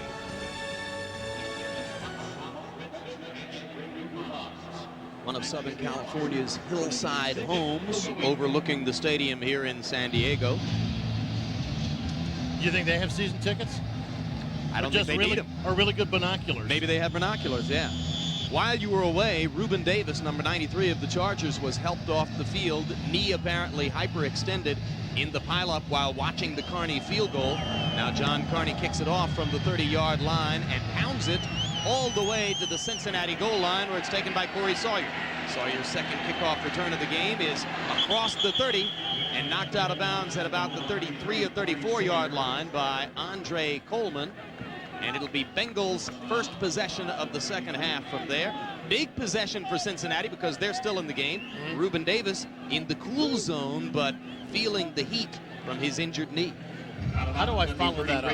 I don't know. I have no idea. Just jibber jabber a little. You know, you hate to assign importance to individual drives, but the way that the Bengals started to perform at the end of the first half, their first opportunity here in the second, if they can try and continue, it's going to be important from a morale point of view to get this team on track. Kijana Carter's first carry of the 2nd half goes for naught. 6 carries for 14 yards in the first half. 14 carries for 14 yards last week. So far, he's got 21 carries this season for 28 yards. Marco Coleman made the stop for the Chargers. With Davis on the bench, Perella is in the game at defensive tackle, number 97. He went the wrong way, but then Kijana couldn't find a hole. I mean, he had the hole. He tried to make the cut. His footing didn't catch, and he lost it. Had the footing stuck, he probably would have been able to pop through for a little bit of a gain. 2nd down, 11 yards to go. Darnay Scott patrols the middle of the field. They go with the screen to Carter instead, and again, he goes down without contact. Terrence Shaw comes in to apply the clinching stop. I got a feeling they're going to have to take a look at his cleats because, you know, this is one of his strong points, his ability to cut, his ability to change direction, and now we're seeing 2 plays in a row. Watch him here as he goes to make a cut. He just loses it right there. Cleats give out, don't catch in the grass, and down he goes once again. These doggone natural grass fields. 3rd down, 11 yards to go. Football at the 32-yard line. Kijana in motion. Blake behind Cothran tries to deliver to a double-covered Darnay Scott. The throw is too high, but Harper had Scott blanketed along with Rodney Harrison, and Dave Shula says, no, come on over and visit me here. Let's chat about that offensive possession. I don't know what Jeff saw on that one. Jeff dropped back, and immediately he saw one receiver and one only, looked at no other, and threw there. Lee Johnson delivering the punt in a hurry. Darian Gordon takes it at his 25-yard line, and Gordon is going to be dragged down for no gain on the return. 43-yard punt by Lee Johnson. Sam Shade made the tackle downfield, and there's a flag. He is counting players right now. I've got a feeling they may be calling 12 players in the field. Too many men. Well, it was clear that the Bengals wanted to get the punt away in a hurry. That's what Shula meant when he was waving the team off. There's Joe Wessel, the special teams coach, coming off a rough week. Coming off a very rough week. You know, they missed tackles. One of the big things that they felt was a problem. Missed tackles, mistakes, penalties, all those contributed to a bad week for them. Fumbled away a kickoff last week. Had a punt blocked. Gave up a 40-yard return. So it was not a great week for the Cincinnati special teams, and Dave Shula said they were among the league's best a year ago. 12 men on the field for the receiving team. The penalty is declined. First down, San Diego. So they forced the Chargers into the 12 men on the field situation. That's what Shula wanted with the hurried punt, but they declined the penalty. We'll be back.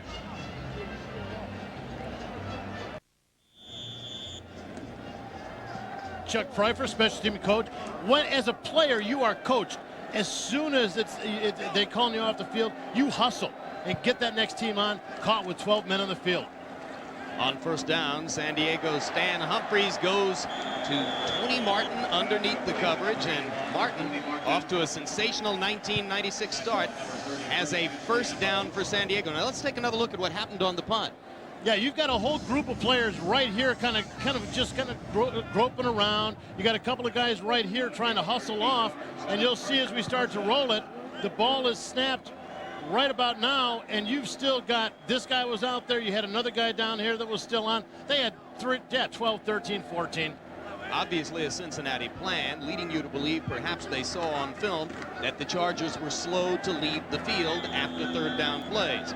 On first down here, Russell falls forward, less than a yard gain. It'll be second down long for San Diego. Well, I tell you what, they've been fighting long and hard today, and at the halftime stat, as we had said, Cincinnati's defense holding the San Diego rushing game to 2.6 yards per rush. Last week, they had a league-leading 2.9 yards a rush against the Rams, so they're still doing pretty good up front.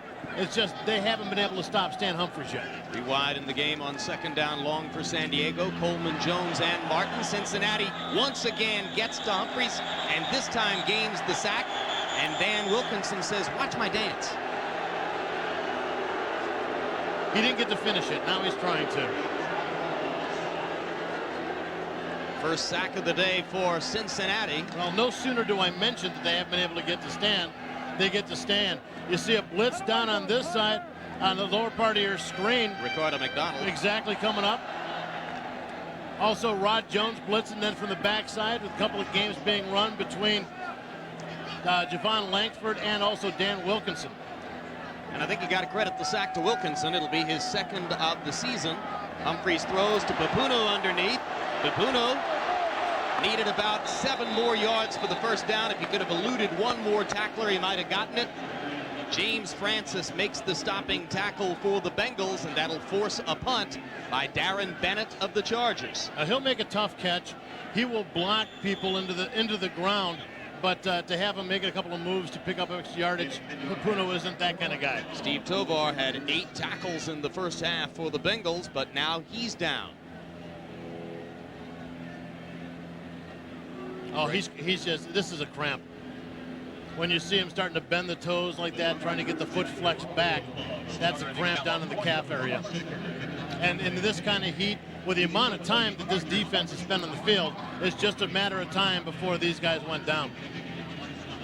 We told you in the end of the first half, Bo Orlando had to go into the locker room to be hooked up to an IV to try and get more fluids back into his system. Tovar's backup at middle linebacker is Tom Tumulty, a 6th-round draft choice rookie out of Pittsburgh. Gerald Dixon, outside linebacker from South Carolina, a free agent pickup from Baltimore in the offseason, may be the man to come in and spell Tovar if they go for more experience in the linebacking core. Andre Collins inactive, unable to make the trip today. So the Bengals are here with 5 LBs, of whom one, Tumulty, was picked up mostly as a special teams play. Mostly, especially now, he's going to have to step up, at least for a play or two, and make an impact. And it really is going to kind of hurt him, because Tovar, hey, he's been up in the line of scrimmage making some pretty good plays, not only in the run game, but also getting some pressure up inside. There's Bo Orlando, who had an intravenous injection a little bit earlier to put fluids into his body. He was dehydrated in the first half, has come back to play in the second half. And heat, obviously a factor here. It didn't bother the Seahawks as badly a week ago, but the Bengals are having some difficulty. Well, I'll tell you what, the worst time that the heat affects you, the flight back home. And this is a long flight for the Bengals. You'll be sitting in your seat, all nice and comfortable, trying to get ready for the flight home. Somewhere over Iowa, the cramps start to kick in.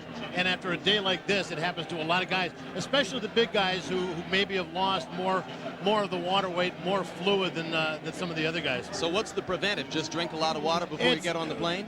Before you get on the plane, they'll try and get a lot of potassium in them. They have some supplements with more potassium, try and help prevent some of it, but a lot of it is just try and keep stretching the muscles, stay stretched while you're on the plane. So that's called a banana flight, even though you are not flying to Central America.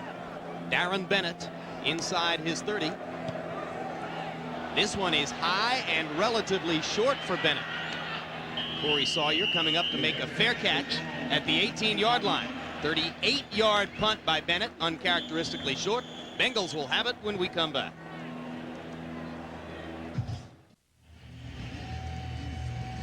Overhead shot of the stadium in San Diego. Chargers leading 17-7 midway through the third, and moments ago, Cincinnati middle linebacker Steve Tovar, heart of the run-stopping defense for the Bengals, left the field, perhaps headed to the locker room for fluids, as was the case with his teammate Bo Orlando in the first half. Yeah, they've got to get it in. A lot of times when you're drinking it, it just doesn't absorb fast enough. But I'll tell you what, he looks good and dirty. He's having a good game. The numbers on Jeff Blake as he begins this second Bengal possession of the second half. Kijana Carter out of the game as Garrison Hurst is in at tailback, and Hurst plows forward, breaks tackles, and has a gain of about 8 yards before Kevin Ross makes the stop for San Diego. Well, they're looking for somebody to take control. Blake's been off, hasn't been able to take control, hasn't been able to be that's kind of the heart of that offensive attack. When you look at Kijana Carter, he's been slipping. They're looking for somebody just to take control and start to get some momentum going. Their only touchdown today, a 27-yard throw from Blake to Carl Pickens in the closing minutes of the first half. Pickens with 27 touchdown catches in his last 27 games. Second down, 2 yards to go after the 8-yard pickup by Hurst on first down. Garrison with the football again and makes a nice cut across the 30 to the 32. Junior Seau makes the stop, but that's a confidence builder for the young Cincinnati offensive line as they get a rushing first down. You're right, and it really was a beautiful play by Junior to come up and take on a lead blocker in an offensive line. So really stoned him pretty good and gets in, makes the play, but obviously Garrison able to get the first down. Kijana Carter coming back out on the field. Junior only with 2 tackles last week, but a sack, the only one of the game for San Diego, and he wreaked the usual havoc with Seattle's offense just by his unusual positioning on the field. Reverse. Pickens. Blake throws the block in front and gets it done on Lou Bush. And Rodney Harrison, who's a wild man at strong safety for the Chargers, knocks Pickens out of bounds. Well, because Blake has been off, we haven't really heard much from Rodney Harrison. He hasn't been able to float around, but you'll see here as Pickens goes back for the reverse. Now watch, you're going to see Blake up in the upper left-hand side of your corner of your screen. He's going to turn right about now there, try and make the block. He did it.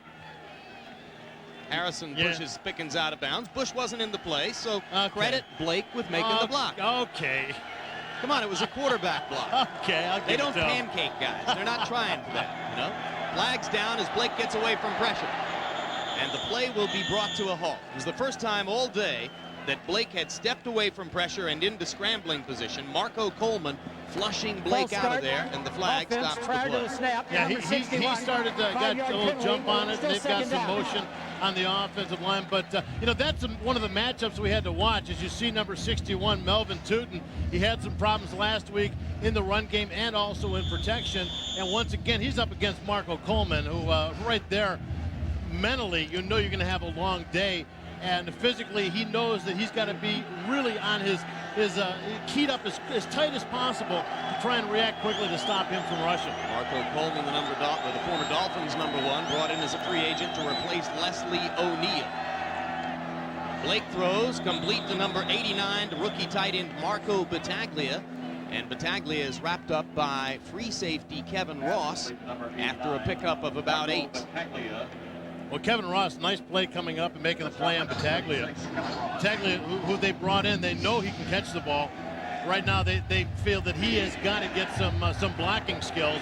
But for their purposes right now, he's giving them exactly what they need. Nickel defense on the field for San Diego. 3rd down, 6 yards to go for a first down for Cincinnati. Ball at the 37-yard line. Good protection for Blake, tries to get it deep down the sideline, but a little bit of a slow start on the ball by number 86, Darnay Scott. Eric Castle, the nickelback, was there to defend for San Diego. Tough day so far for Darnay Scott, who has not been able to bust loose in his homecoming. He hasn't been able to bust loose.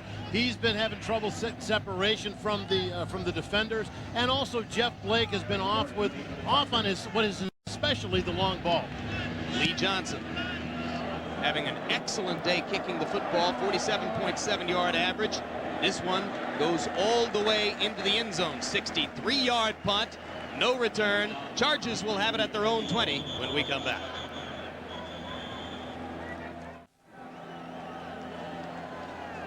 If you're somewhere in a driving rainstorm, or perhaps somewhere in chillier weather than you'd like to be experiencing, buzz on over to San Diego, because this is what we have here today. These pictures being brought to you by the Blockbuster Video Blimp, known to be one of the fastest blimps flying. It has been clocked, listen to this, Bob, it has been clocked at speeds exceeding 70 miles per hour. That's a lot faster than last week's blimp, which shall remain nameless here. Aaron Hayden on first down for the Chargers is wrapped up for about a loss of a yard by Bracy Walker and Gerald Dixon, as the Bengal defense was not fooled, and now Dixon limps off momentarily. Dixon in the game, partially because Steve Tovar is already out with cramps. Yeah, the report came in from the locker room. Steve Tovar is experiencing cramps, not enough fluids, and as well as that Bengal defense is playing right now and attacking the San Diego offense, they're starting to suffer some attrition. Humphreys on second down, rolls and looks for the apparently uncoverable Tony Martin, and Martin has, what is it, his 9th catch of the game, his 9th grab, out to the 30-yard line. You know, he is so deceptive in his routes. You know, watch him. He'll just push off here. He has so much talent. What a great move there. First of all, off the line of scrimmage, right away the defender, Ashley Ambrose, is playing catch-up, and then the break back. Martin is in total control of that confrontation, and the only thing Ambrose can do is try and react and keep it from becoming a long gain. Well, this field was once the stomping ground of Charlie Joyner, one of the great receiving technicians in the history of the league, and Martin reminds you of Charlie just a little bit. On third down, Humphreys is able to throw complete to Terrell Fletcher, another apparently uncoverable receiver, and he has the Charger first down out to the 35. The versatility in that backfield is amazing. We're seeing the bruising running of Leonard Russell, plus he's starting to get a little fancy, and the Terrell Fletcher out of the backfield is just, none of the linebackers have been able to make any significant plays on him. Gerald Dixon is not too slow out there at the corner, but Terrell Fletcher is having a heck of a start to the 1996 season. Now, Aaron Hayden is in the game at tailback for San Diego, and Humphreys elects to throw again and delivers over the middle to number 89, Shannon Mitchell. Mitchell bobbles the football, but eventually holds on. No, it's not Shannon Mitchell, it's Walter Reeves, the 8-year veteran free agent out of Auburn. And there's a look at Tim Tumulty. We told you, picked up mostly for special teams work, but now in the game at middle linebacker replacing Tovar. And like I said, big responsibility here. And you see right there the throw to Reeves right over the middle. Tumulty has to react and has to take away that center zone, not give him, hey, it's easy enough for Stan Humphries to throw out to the flats. You can't give him another empty zone to throw to. Ryan Still, the rookie, on the field again. The give instead is to Aaron Hayden, and Hayden is wrapped up at the line of scrimmage. It'll make it 3rd down, 7 yards to go for a Charger first down. Much more controlled pursuit by the Cincinnati defense. Earlier in the game, we watched them kind of get on some of the wider plays, getting stretched out, and the backs were able to make a cut back up and find a good gap.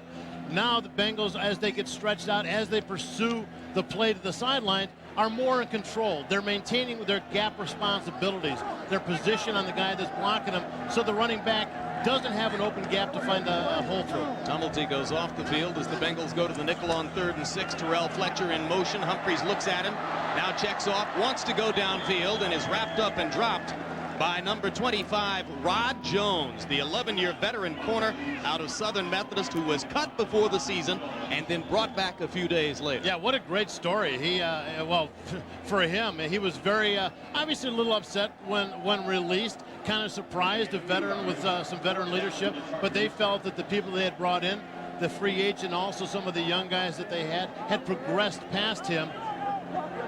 This time it's reserve free safety Greg Myers, who is deep to receive the punt for the Bengals. Corey Sawyer came in, averaging 37 yards per punt return, but he's got a lot of duty going today as the nickelback. Oh, and so Myers has to make the tough catch and then accept the hit from Willie Clark after the 50-yard punt by Bennett. But Myers, for his part, holds on to the ball. So the Bengals will have it at their 11-yard line. We'll be right back after these messages from your local station. Fourth quarter begins amid another workmanlike professional effort by the San Diego Chargers. A 47-yard field goal in the 3rd quarter by Carney goes with a 21-yard touchdown pass to Tony Martin in the 2nd quarter, a 1-yard touchdown run by Leonard Russell in the 1st quarter. And the Chargers lead the Bengals 17-7 as Jeff Blake and Cincinnati begin the 4th quarter from their 11-yard line, and the pass is in and out of the hands of Darnay Scott, covered by Dwayne Harper on the play. And I said before, tough day for Darnay. You know what? It doesn't matter who covered him. Dwayne Harper, obviously a great cornerback, but it wasn't on him. That was all on Darnay Scott. Watch the ball as it gets thrown. Beautiful throw right in to the chest, and unfortunately, even receivers who spend their entire career catching with their hands as they're supposed to, sometimes will try and catch it against their body if given the chance. Kurt Govea just getting a fingertip on the ball, perhaps enough to disturb Darnay Scott's concentration. 2nd down, 10 from the 11. Blake throws again, and this time Harper knocks it down. Dwayne Harper had 10 tackles, 2 passes knocked down last week, and having another big week this time. And once again, watch Pickens. I mean, this is another ball, it tipped or not, it's still coming into him. And these guys, they make catches. They're top right-hand corner of your screen, right in the chest, and not able to take the grab, because I guess because it's tipped a little bit, but hey, they've made more difficult grabs than that. There are the numbers on Blake. Not done justice entirely by his receivers. 9 of 25, 117, the 27-yard TD to Pickens. Cincinnati's only foray onto the scoreboard. On 3rd down, he throws to Pickens, and Pickens is wrapped up, and let's just call that the Dwayne Harper series. Without a doubt, he was all over every receiver, that time especially, man-to-man. There was no way they were going to pick up any yardage. 9th-year veteran out of South Carolina State, picked up as a free agent from the Seahawks in 1994. And Dwayne Harper has become a crowd favorite here in San Diego with super aggressive corner play. And Carl Pickens isn't he's got some speed. He's not the fastest guy in the world, but man, Harper just chased him down. Lee Johnson having a big day, needs another big punt and delivers it. Chasing Darian Gordon all the way back to the 31-yard line, but Gordon with room to return and open territory in front. He's got to beat Johnson, and he's brought down from behind by number 80 of the Bengals. That is David Dunn, the reserve wide receiver who made the touchdown saving tackle. A tremendous block by Dwayne Gordon sprang Darian Gordon for the long punt return. Yep, the block you're going to see takes place right up, see if you can stop it right there. Good block, and now he's wide open. The kick was so long that, and so far, that the coverage team just got spread out all over the field, didn't maintain their lanes, didn't maintain where they were supposed to be, giving Gordon a beautiful opportunity to run down the field. Lee Johnson able to do just enough to slow down Gordon and make it possible for Dunn to make the touchdown-saving tackle. 61-yard punt, 59-yard return. Or check it. 59-yard punt, 61-yard return.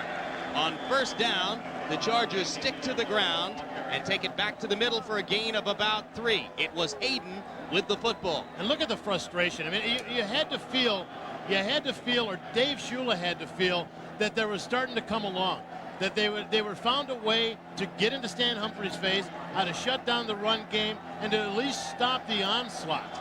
Offensively, they still had to come around. Blake's numbers not very good, but they felt that maybe they could get things going. This breaks their back. On second down, Hayden gets it inside the 5 to about the 4. Bo Orlando and Ricardo McDonald there to make the stop for the Bengals. Bengals are still in the football game, particularly if they can hold the Chargers to a field goal here. So you've got a very big third down and goal play coming up with the football at the 5. You know, as a defensive player, when you've been playing as good as you have the end of the first half and through the third quarter, you start to believe in yourself. And when put in a situation like this, backed up against the goal line, you start to get excited, get some confidence. Watch these guys come off. Third and goal. Fletcher open, and Humphreys overthrew him at the back of the end zone, and Stan can't believe it.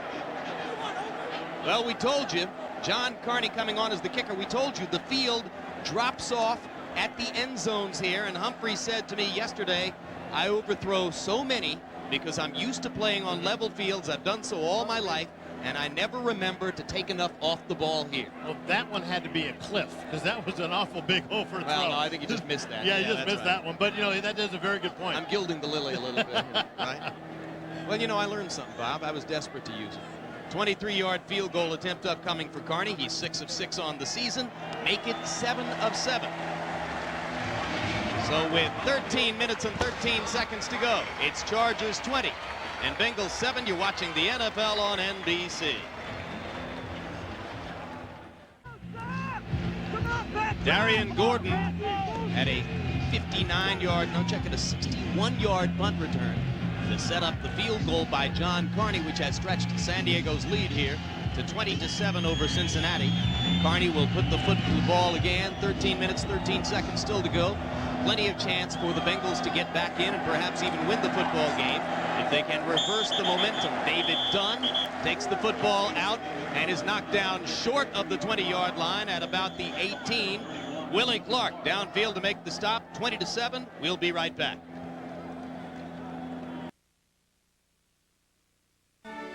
The NFL on NBC is brought to you by Visa, the preferred card of the NFL. It's everywhere you want to be. By Radio Shack, you've got questions, we've got answers. By Hertz, for business, for pleasure, nobody does it exactly like Hertz. Bring it back to San Diego, where moments ago Darian Gordon of the Chargers was taken off of the field on a cart and perhaps headed for cramp treatment himself. Meanwhile, the Bengals have first down at their 19-yard line, trailing 20-7, and Jeff Blake goes to the air and has it picked off by Kurt Gouveia. Gouveia inside the 10, out of bounds at the 5-yard line. It'll be first and goal for San Diego. They're going to mark it at the 3. 22-yard interception return for Gouveia. Bad throw by Blake. Bad throw by Blake. His vision obscured. A very good push up front. Well, Reuben Davis and Sean Lee. Reuben Davis back in the game. Yeah. Watch the push up front. They get into the push his offensive lineman right back into Blake's face, where he has to pull back on the throw. Doesn't have vision off to the right side and doesn't see Kurt Gouveia come in from the right side to grab that ball. Garrison Hurst getting just enough of a piece of Gouveia to force him to stumble out of bounds. Gouveia's first pick as a Charger. Huge pickup in the offseason for Bobby Beathard, who had him, of course, at Washington with the Redskins for all those years. Gouveia, the 11th year veteran out of Brigham Young, coming from Philadelphia over to San Diego to help plug against the running game and leave Junior Seau free to do his Junior Seau thing. Now 1st and goal from the 3. The give is to Leonard Russell, and Russell pounds down to about the 1. Now remember, I told you before, the defense for the Bengals starting to feel pretty good about themselves. They've been making some plays. They've been doing their job. Unfortunately, they've allowed too many points on the board already, but now they have got things refocused. They are stopping the San Diego offense. The problem is that when turnovers, run backs, or the interception like this keep happening, they lose. That wind goes out of the sails. They start to go, well, what does it matter? You know, at least subconsciously they start feeling that way. Triple tight ends in front of the big running back, Russell. Russell trying to fight his way to the goal line. Bengals trying to keep him out of there. No touchdown signal yet. Looks like it's going to be 3rd down goal. A week ago, the Bengals hurt badly by a 40-yard punt return by Eddie Kennison of the Rams. Today, it's the 61-yard punt return by Darian Gordon of the Chargers, which produced the field goal, and now this interception. And this comes down to pride. And look at the way these guys are playing, the way they're attacking. It's a pride thing for a defense. You almost have to divorce yourself from the offense. The team concept is gone now. You have to divorce yourself from the offense, say, it doesn't matter what they do. They can throw interceptions. We don't care. Put us on the 2-yard line. We're going to work our butts off to stop them. And 4 giant tight end blocker types on the field in front of Russell that time, helping Leonard to crack in for his 2nd 1-yard touchdown run of the day. And all the pride in the world, if you're on the field all the time, in weather like this. Yeah, in the weather like this, there's only so much you can do. Your heart and your mind can say, I want to go out there and stop these guys. We got to have the pride to stop these guys. But if you're exhausted, if you're cramping, if you're drained, you know, if you feel like you're about to pass out, situations like that, you know, the head's spinning a little bit, there's only so much you can do. So Carney will come on to try to add the point after touchdown and make it 27-7. Kick is up and good. And now the Bengals need 3 touchdowns in the next 11 minutes, 51 seconds. Not an impossible task. We'll be back.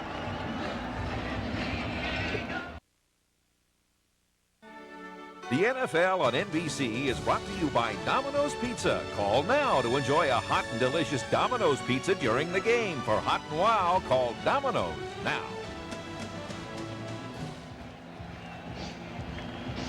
Looking south from Jack Murphy Stadium in San Diego, a view of downtown and Coronado Island and Point Loma and all those nice places you've heard about if you've never been out here to check out the San Diego Zoo, the Padres, the Chargers, and the many other wonderful attractions of this city. John Carney kicks the football off. David Dunn, 5 yards deep in his end zone, elects to bring it out. And oh boy, this is going to be a very tough moment when the films run tomorrow for David Dunn, right? Exactly right. David Dunn, you know, that is part of being a returner, decision making. I mean, it comes down to this. When you get the ball and you're a couple yards deep in the end zone, you've got to say to yourself, you've got to see the coverage coming down, you've got to see where your blockers are, and you've got to make a split-second decision. His little step there, his little pause, cost him probably 10 yards, 10, 12 yards. Joe Wessel, the special teams coach, enjoyed a wonderful year last year when, as we told you, Dave Shula thought that the Bengals special teams were among the very best in the league. They're off to a horrendous start this year. Their mistakes contributed to 17 Rams points a week ago, and the number will be similar here today for the Chargers. Jeff Blake on 1st down throws out of the end zone, gets it to Carl Pickens, and the very competitive Pickens is out across the 15 to about the 18 before Terrence Shaw knocked him out of bounds. Well, unfortunately, this is what they would have liked to have done in the first quarter. A great throw to Pickens. We've seen bad throws. We've seen balls bouncing off of chests. We've just seen an offense that isn't what you expect from this team. From Jeff Blake, from Darnay Scott, from Carl Pickens. Here, great throw laid right out there, away from the defender. Carl Pickens, nice grab, and gets the 1st down. Pickens has had a couple of drops today. That was an excellent catch. 4 catches, 63 yards, and a TD. Whistle blows and play stops as the Bengals begin this 1st down effort. And Dick Hantak will check with his staff. False start prior to the snap. Offense number 61. 5-yard penalty. Still 1st down. Melvin Tootin trying to get a good start against Marco Coleman there. Well, he's a 2nd-year man out of Syracuse, and you know he's up against last week he's up against Leslie O'Neal. This week is up against Marco Coleman. He's up against some good speed rushers And, you know, you'll see even some of the veteran guys, they try and take a little bit deeper alignment. You see them leaning a little bit, trying to get an advantage because these outside rushers are so fast and so quick off the ball. Penalty moves the football back to the 13-yard line. Blake comes to the line of scrimmage, takes a look, turns to Hantak and says, let's have a timeout with 10 minutes and 47 seconds to go in the third quarter, and my team, the Bengals, trailing 27-7. And Hantak says, okay.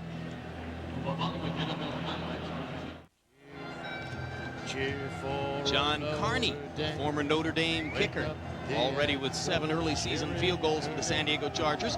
He'll be watching next Saturday when the Irish take on the Purdue Boilermakers. You're singing, aren't you, Bob? The thunder from the sky. Yes. Very nice. A kind of a hip-hop version of the Notre Dame victory march. Huh? It's not approved by the priests at the school. From the 13-yard line on first down and 15, Blake gets away from pressure and flips it to number 89 or 29, the fullback Jeff Cochran. Gouveia makes the stop for San Diego just across the 15-yard line. Marco Coleman was in on top of Blake. Exactly. Great pressure by Marco Coleman. Pushing up, got some separation, got a little wedge in there between Tootin and Scott Brumfield. Watch him here as he takes it down inside and just busts the seam between the two. And if not for a little bit of holding, he would have got a hold on him. But great persistence, keeping the pressure on Blake. And eventually Coleman thinking, you know, I've chased Blake so long, I may as well deliver a blow on him. And as he releases this, you want to do something. Second down, 11.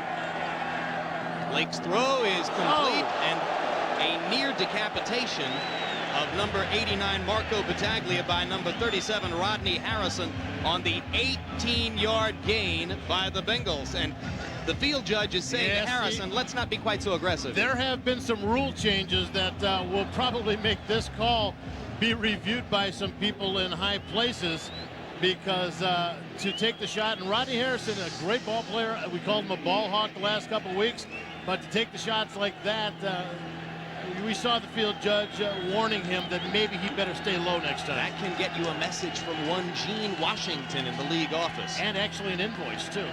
Garrison Hurst on first down is hemmed in at the line of scrimmage. Marco Coleman having a big game from his defensive end position for the Chargers. They sent Leslie O'Neal away. O'Neal winding up with the big free agent contract with the Rams. Coleman, the coaches say, is quieter than O'Neal. Maybe not as spectacular, but will be effective. Yeah, they look at him. He's obviously a very strong in the pass rush. He's got an ability to get upfield. And you were seeing him improve in the running game also. He played for Bobby Ross at Georgia Tech, and he said that was one of the huge reasons why he wanted to come here when he left Miami. Garrison Hurst on the field at tailback, 6 carries for 18 yards. Hurst takes the flip from Blake, and he's dropped in the open field by Lou Bush and Kevin Ross. Good tackling by the Chargers today. Good tackling by the Chargers, but good coverage on that one. Jeff Blake wanted Darnay Scott coming in from the right-hand side, but the coverage was too thick. He couldn't get the ball out there. He had to dump the ball off into safety valve for less yardage. Darnay Scott, who had 6 catches and a touchdown a week ago, is catchless today on his return to the field where he was San Diego State's all-time leading pass yardage producer as a receiver here. Blake steps up into the middle and has plenty of room. Slides for the first down at the 47-yard line. 11-yard pickup for the Cincy QB. It seems to me that either he called that as a quarterback draw in the huddle, or he made a decision pretty darn quick when he started to drop back. As he dropped back it started to drop back. The rush came pretty quickly. I think they had probably called that right out of the huddle. Well, when you got 7.5 minutes to go, you're down 3 TDs, and your running game has never really gotten in gear all day, you can expect that the San Diego pass rushers are pinning their ears back and coming upfield.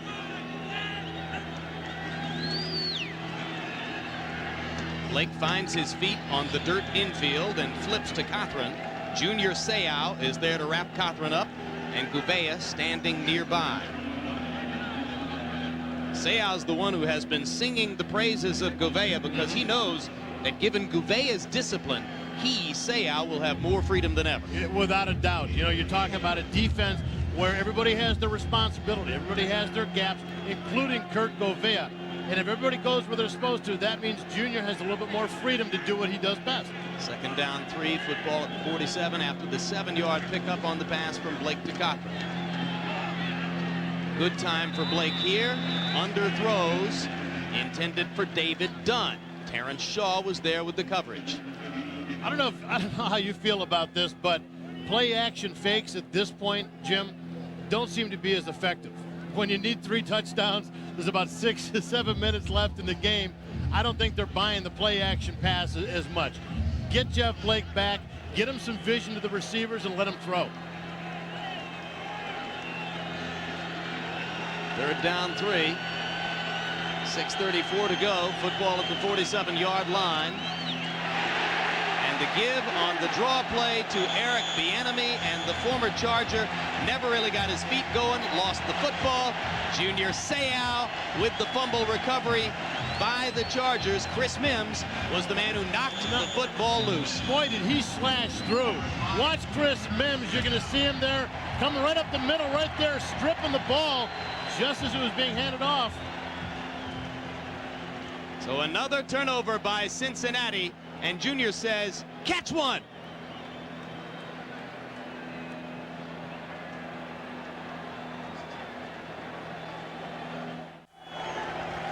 Back in San Diego, and with 6:29 to go and his Chargers leading 27-7, Bobby Ross pulls starting quarterback Stan Humphries and brings on backup Sean Salisbury to give the football to Leonard Russell on first down. Flag falls. We'll have a penalty call.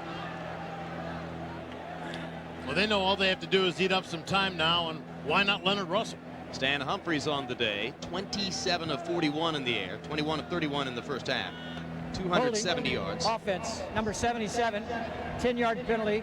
Repeat the down. First down. Eric Moulton with the hold on that play. And there's a look at Humphries along the sideline with the Natchitoches grin. That's Natchitoches, Louisiana. 27 of 41, 275 yards, a touchdown in the first half to Tony Martin, and 1 interception. I think he'll sleep well tonight. You know, after last week, he was sort of in the middle of NFL quarterback statistics, but it's just a mark of the kind of QB Humphries is. Low mistake, game-winning type QB. Salisbury's first throw of the game is picked off by Ashley Ambrose, his second interception of the day on the pass intended for Charlie Jones. Ashley Ambrose, 1 interception last week, 2 today. He's got himself a nice little streak going here. But Sean Salisbury, obviously, you know, he's coming in now. They want to get him some experience, some on-field experience. He's a little bit out of the rhythm. He doesn't have the rhythm of all the receivers at this point. He's been watching, but isn't into the same rhythm that Humphries had. So there you go. When you throw it at a guy like Ashley Ambrose, he's going to make a play, especially when he's been picked on all day. He's going to want to get somebody back. And the Bengals, responding to the change in quarterbacks for the Chargers, follow suit as they bench Blake and bring on Eric Wilhelm. Eric Wilhelm, the 7-year veteran out of Oregon State, picked up as a free agent. He is, as you can see, a southpaw, and he has a very good hook slide under Junior Seau. Well, they know that with 5 minutes left, you're 3 touchdowns down. What are you going to do? It's like you take a chance. You're not going to get, it's very difficult to get the 3 touchdowns. And maybe if you put in a fresh body, maybe if you put somebody else in, sometimes you do get that unexpected spark. Jeff Blake, the 5-year veteran out of East Carolina, who has come into his own and today started his 27th consecutive game at quarterback for the Bengals. And John Perella steps through the line and begins pointing immediately. We're taught that. Defensive linemen are taught that. You jump off sides. Don't sit there and look guilty. You point at somebody. Although he was not very convincing with his pointing. In a moment, I'm going to read a promo here for some upcoming programming on NBC, Bob. Something. Defense, number 97, beyond the line of scrimmage, unabated towards the quarterback, 5 yards, still second down. Would this be something we're going to watch tonight, Jim? Tonight on Dateline, what really happened in the O.J. Simpson case? I'm reading this to you word for word. An inside expert reveals some startling secrets. Dateline Sunday tonight at 7:30, only on NBC. I should be home. Eventually, you will be home. I'm going to tape it for you? It'll be 2nd down and a yard to go with the football at the 40. 5 minutes, 6 seconds remaining. Wilhelm gives to Garrison Hurst. And Hurst is stopped on a brilliant play by Terrence Shaw, the second-year cornerback out of Stephen F. Austin. Darian Gordon left the game after that long punt return with a sprained shoulder. Gordon, the former #1 draft choice, would love to get his starting cornerback job back, but he can't do it as long as Shaw plays like this. Great reaction. You know, he's playing up there and he feels the block coming by Winans. Great reaction. And that's what you get both out of Harper and Terrence Shaw. Their reaction, their ability to read, run and pass and get out there and get back to their support position on the outside. Very, very quick. 3rd down, 3 to go after the loss of 2. Wilhelm gets away and is going to have 1st down yardage and more as he scoots inside the Charger 30 to about the 25-yard line. Terrence Shaw, number 29, was the man who made the stop. Junior Seau was the man who leaped over the top of Eric Wilhelm. Boy, he broke straight through, got the grasp, and Wilhelm showing some strength and being able to elude that, because you know usually Junior gets his mitts on you, he's pulling you down. Wilhelm. And Junior, look, see, he said, usually if I get my mitts on you, I'm pulling you down. Very surprised that he got away. Let me tell you about Wilhelm's rushing stat here in a moment, Bob. You're going to love this, the fabulous Bobby G. Titus Winans in motion. The throw goes to David Dunn, and Dunn, trying to make up for his poor choice, running a kickoff out of the end zone, gets a gain of about 7 before Dwayne Harper makes the stop. Wilhelm, applying for the starting tailback position for the Bengals, is now their leading rusher with 22 yards in the game. So toss Wilhelm's hat into the ring along with those of Hurst, Bieniemy, and Kijana Carter as the Bengals still try to figure out who should be the starting tailback. Well, Kijana very worried, they say, about the fact that Garrison Hurst was here, but neither one of them producing the yardage to frighten anybody at this point. Media people from Cincinnati say that, not team people. They say that Kijana's not bothered by the arrival of Hurst, but Hurst getting considerable playing time here in the second half, makes that catch, is tackled by Seau. Kevin Ross made a very good play on Hurst, almost able to knock the ball free, but Garrison Hurst, great concentration and strength to grab the ball and hold on to it. Garrison Hurst limping away from this, and let's follow Junior for a while. He drops off in the short zone there. See Kevin Ross making a nice play on Hurst, but Hurst, like I said, the strength in the hand, being able to lock the ball in and hold on and not let him pull that ball free. It's 27-7, and Seau is playing as though the Chargers are down by a TD. And now Kijana Carter will come back onto the field to try to improve those numbers as Garrison Hurst walks off, or limps off, or hobbles off. What do you like? You like hobbles? Hobbles. Okay. 1st down, 10-yard to go. Football at the 12. Kijana in motion. Wilhelm throws, and number 82, Tony McGee, fights his way down to the goal line and gets credit for the TD. Rodney Harrison had McGee bound and circumscribed as he leaned toward the goal line, but Tony was able to fight the ball to the chalk for the TD. Well, he hasn't gotten many balls today. I've got a lot of games where he's been a bigger part of it, but when he got it today, he's proven that he can pick up some yardage and here fight for the touchdown. You watch, he's just going to this quick toss, and this is all just sheer guts on trying to get in. Because Rodney Harrison's a guy that's he'll drag you to the ground. He's not big, but he'll get you down. He'll fight you. He's 201 pounds of muscle. Pelfrey knocks the extra point through the uprights, and it's a 6-play, 49-yard drive, keyed by the running of Wilhelm and the big play to Hurst before he was knocked out of the game. And now on the touchdown catch by McGee, it's 27-14.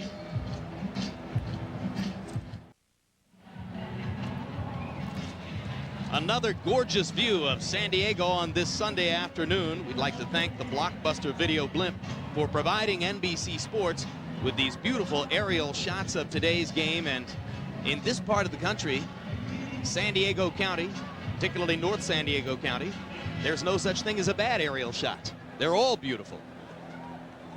There's the blimp. I'll bet you that it's going at a speed in excess of 70 miles per hour. Easily. Because it's capable of going that fast, you know. the fastest blimp out there, right? Bengals having just treated themselves to a mop-up touchdown on a pass from Eric Wilhelm to Tony McGee.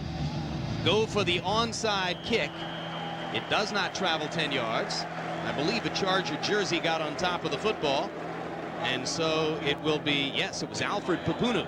Great hands, number 86, there to grab the football. And that brings us to the 2-minute warning with officially 1:58 left to play. The Chargers leading 27-14. Bright skies over San Diego, but as we bring you back here, Ricardo McDonald of the Cincinnati Bengals is unhappy.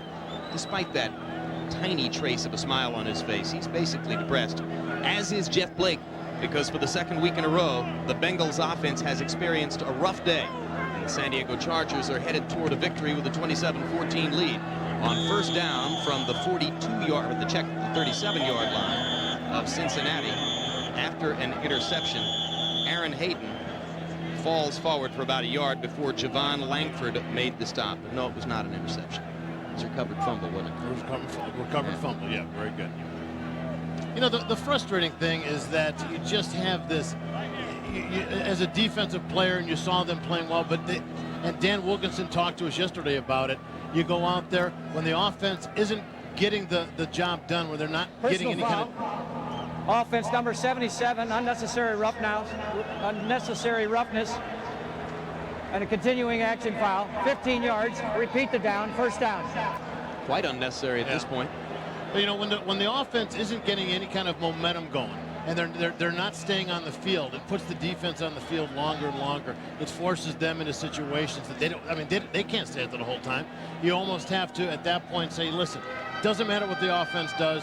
We're on our own now. You have to become almost separate entities to exist. You can't let a failure on one side of the ball drag you down on the other side of the ball. And Dan Wilkinson was showing us a trace of that yesterday, even before today's game. He certainly was, and they started to show it by the end of the second quarter today. Hayden on check down on first down after the penalty is allowed to ramble for about 10 yards. And there's Big Daddy, number 99, watching from the sideline as he gets a rest here in the closing minutes of what is almost certainly a lost cause. 27-14, Chargers leading. We have doubleheader NFL action next week here on NBC. Junior Seau and the same San Diego Chargers are traveling to Lambeau Field. The Chargers off to a 2-0 start. If they hold up for victory today, Seau's been rambunctious as always, but Reggie White, Brett Favre, and the Green Bay Packers are waiting next week. Then in our second game, Jim Harbaugh and the Indianapolis Colts head south to face the Super Bowl champion Dallas Cowboys, who were rejuvenated today as Troy Aikman threw 3 touchdown passes, one of them to Deion Sanders, in a shutout victory over the Giants. Those 2 games, along with many others, next week here on NBC. Colts, Cowboys could have been the Super Bowl. Almost, let it be less for that one play, the drop ball in the end zone. Yep, magical mystery tour for the Indianapolis Colts a year ago, and Harbaugh off to another great start this year. Second down, 11 yards to go. Hayden with the football for the Chargers. A host of Bengals meeting him at the left corner, and it'll be third down, and the clock will continue to run with now a minute and a half to go. There's a little bit of shoving. Eric Moten once again in the middle of the pushing. We'll be back.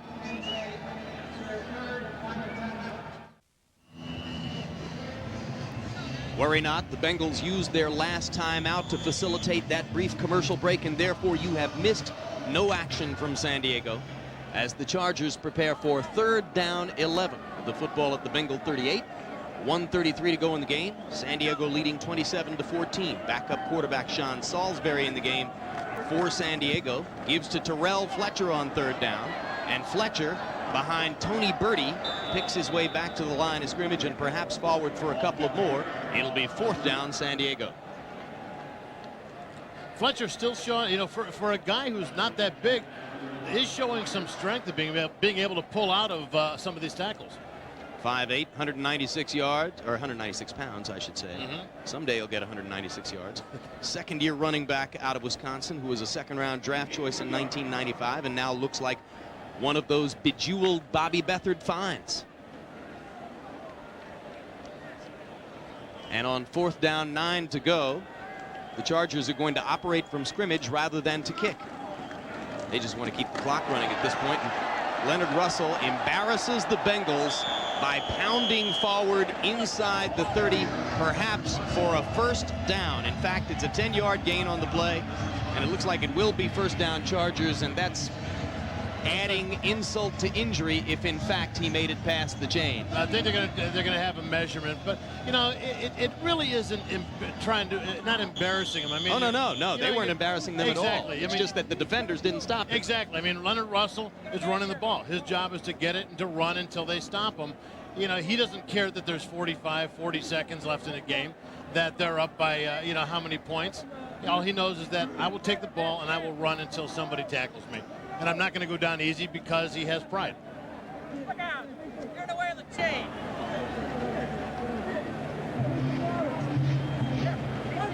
Russell finding a home here in San Diego, as free agents often do under the wing of Bobby Beathard.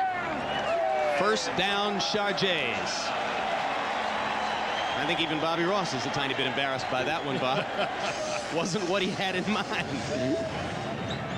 Well, Ross handing the headset over to an assistant and saying, okay, that was my last piece of organizational brilliance today. Let's get through these last 28 seconds on whatever genius you guys can muster. All he's saying is, all I said was handoff. Just let him run the ball.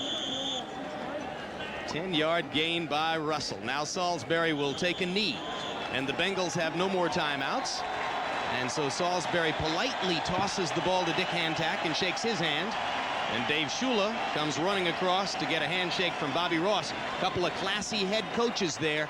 Excellent guys. Jeff Blake, on a very rough day, shakes hands with Salisbury and looks around for Humphreys, not visible at the moment. Chargers are 2-0 after winning this one 27-14.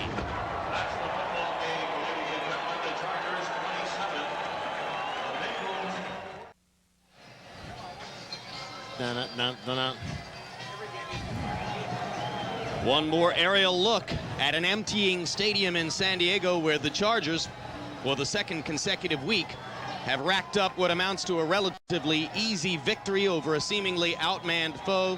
San Diego physically handling Cincinnati en route to a 27-14 win. Fabulous, yeah. Bobby G. Yeah, you know, and there's all this argument in Cincinnati over the running back situation. You know, I think they also have to look at the offensive line. If the holes aren't there, I don't care which guy you put there, you're not going to get any yardage. Plus, Jeff Blake, totally uncharacteristic game. Well, so Cincinnati will hope to get well as they get ready to go home for the next 3 games. That gives the Bengals a chance to get their sea legs under them. As for the Chargers, they're playing great ball as they go to Green Bay. Without a doubt. I mean, the run attack, not as good as last week, but still, they've got Stan Humphries to guide it all. Once again, the final score, 27-14 San Diego. Coming up on many of these NBC stations, it's Dateline. Then it's must-see TV with Third Rock from the Sun and Boston Common in their new Sunday slots. That's tonight on NBC.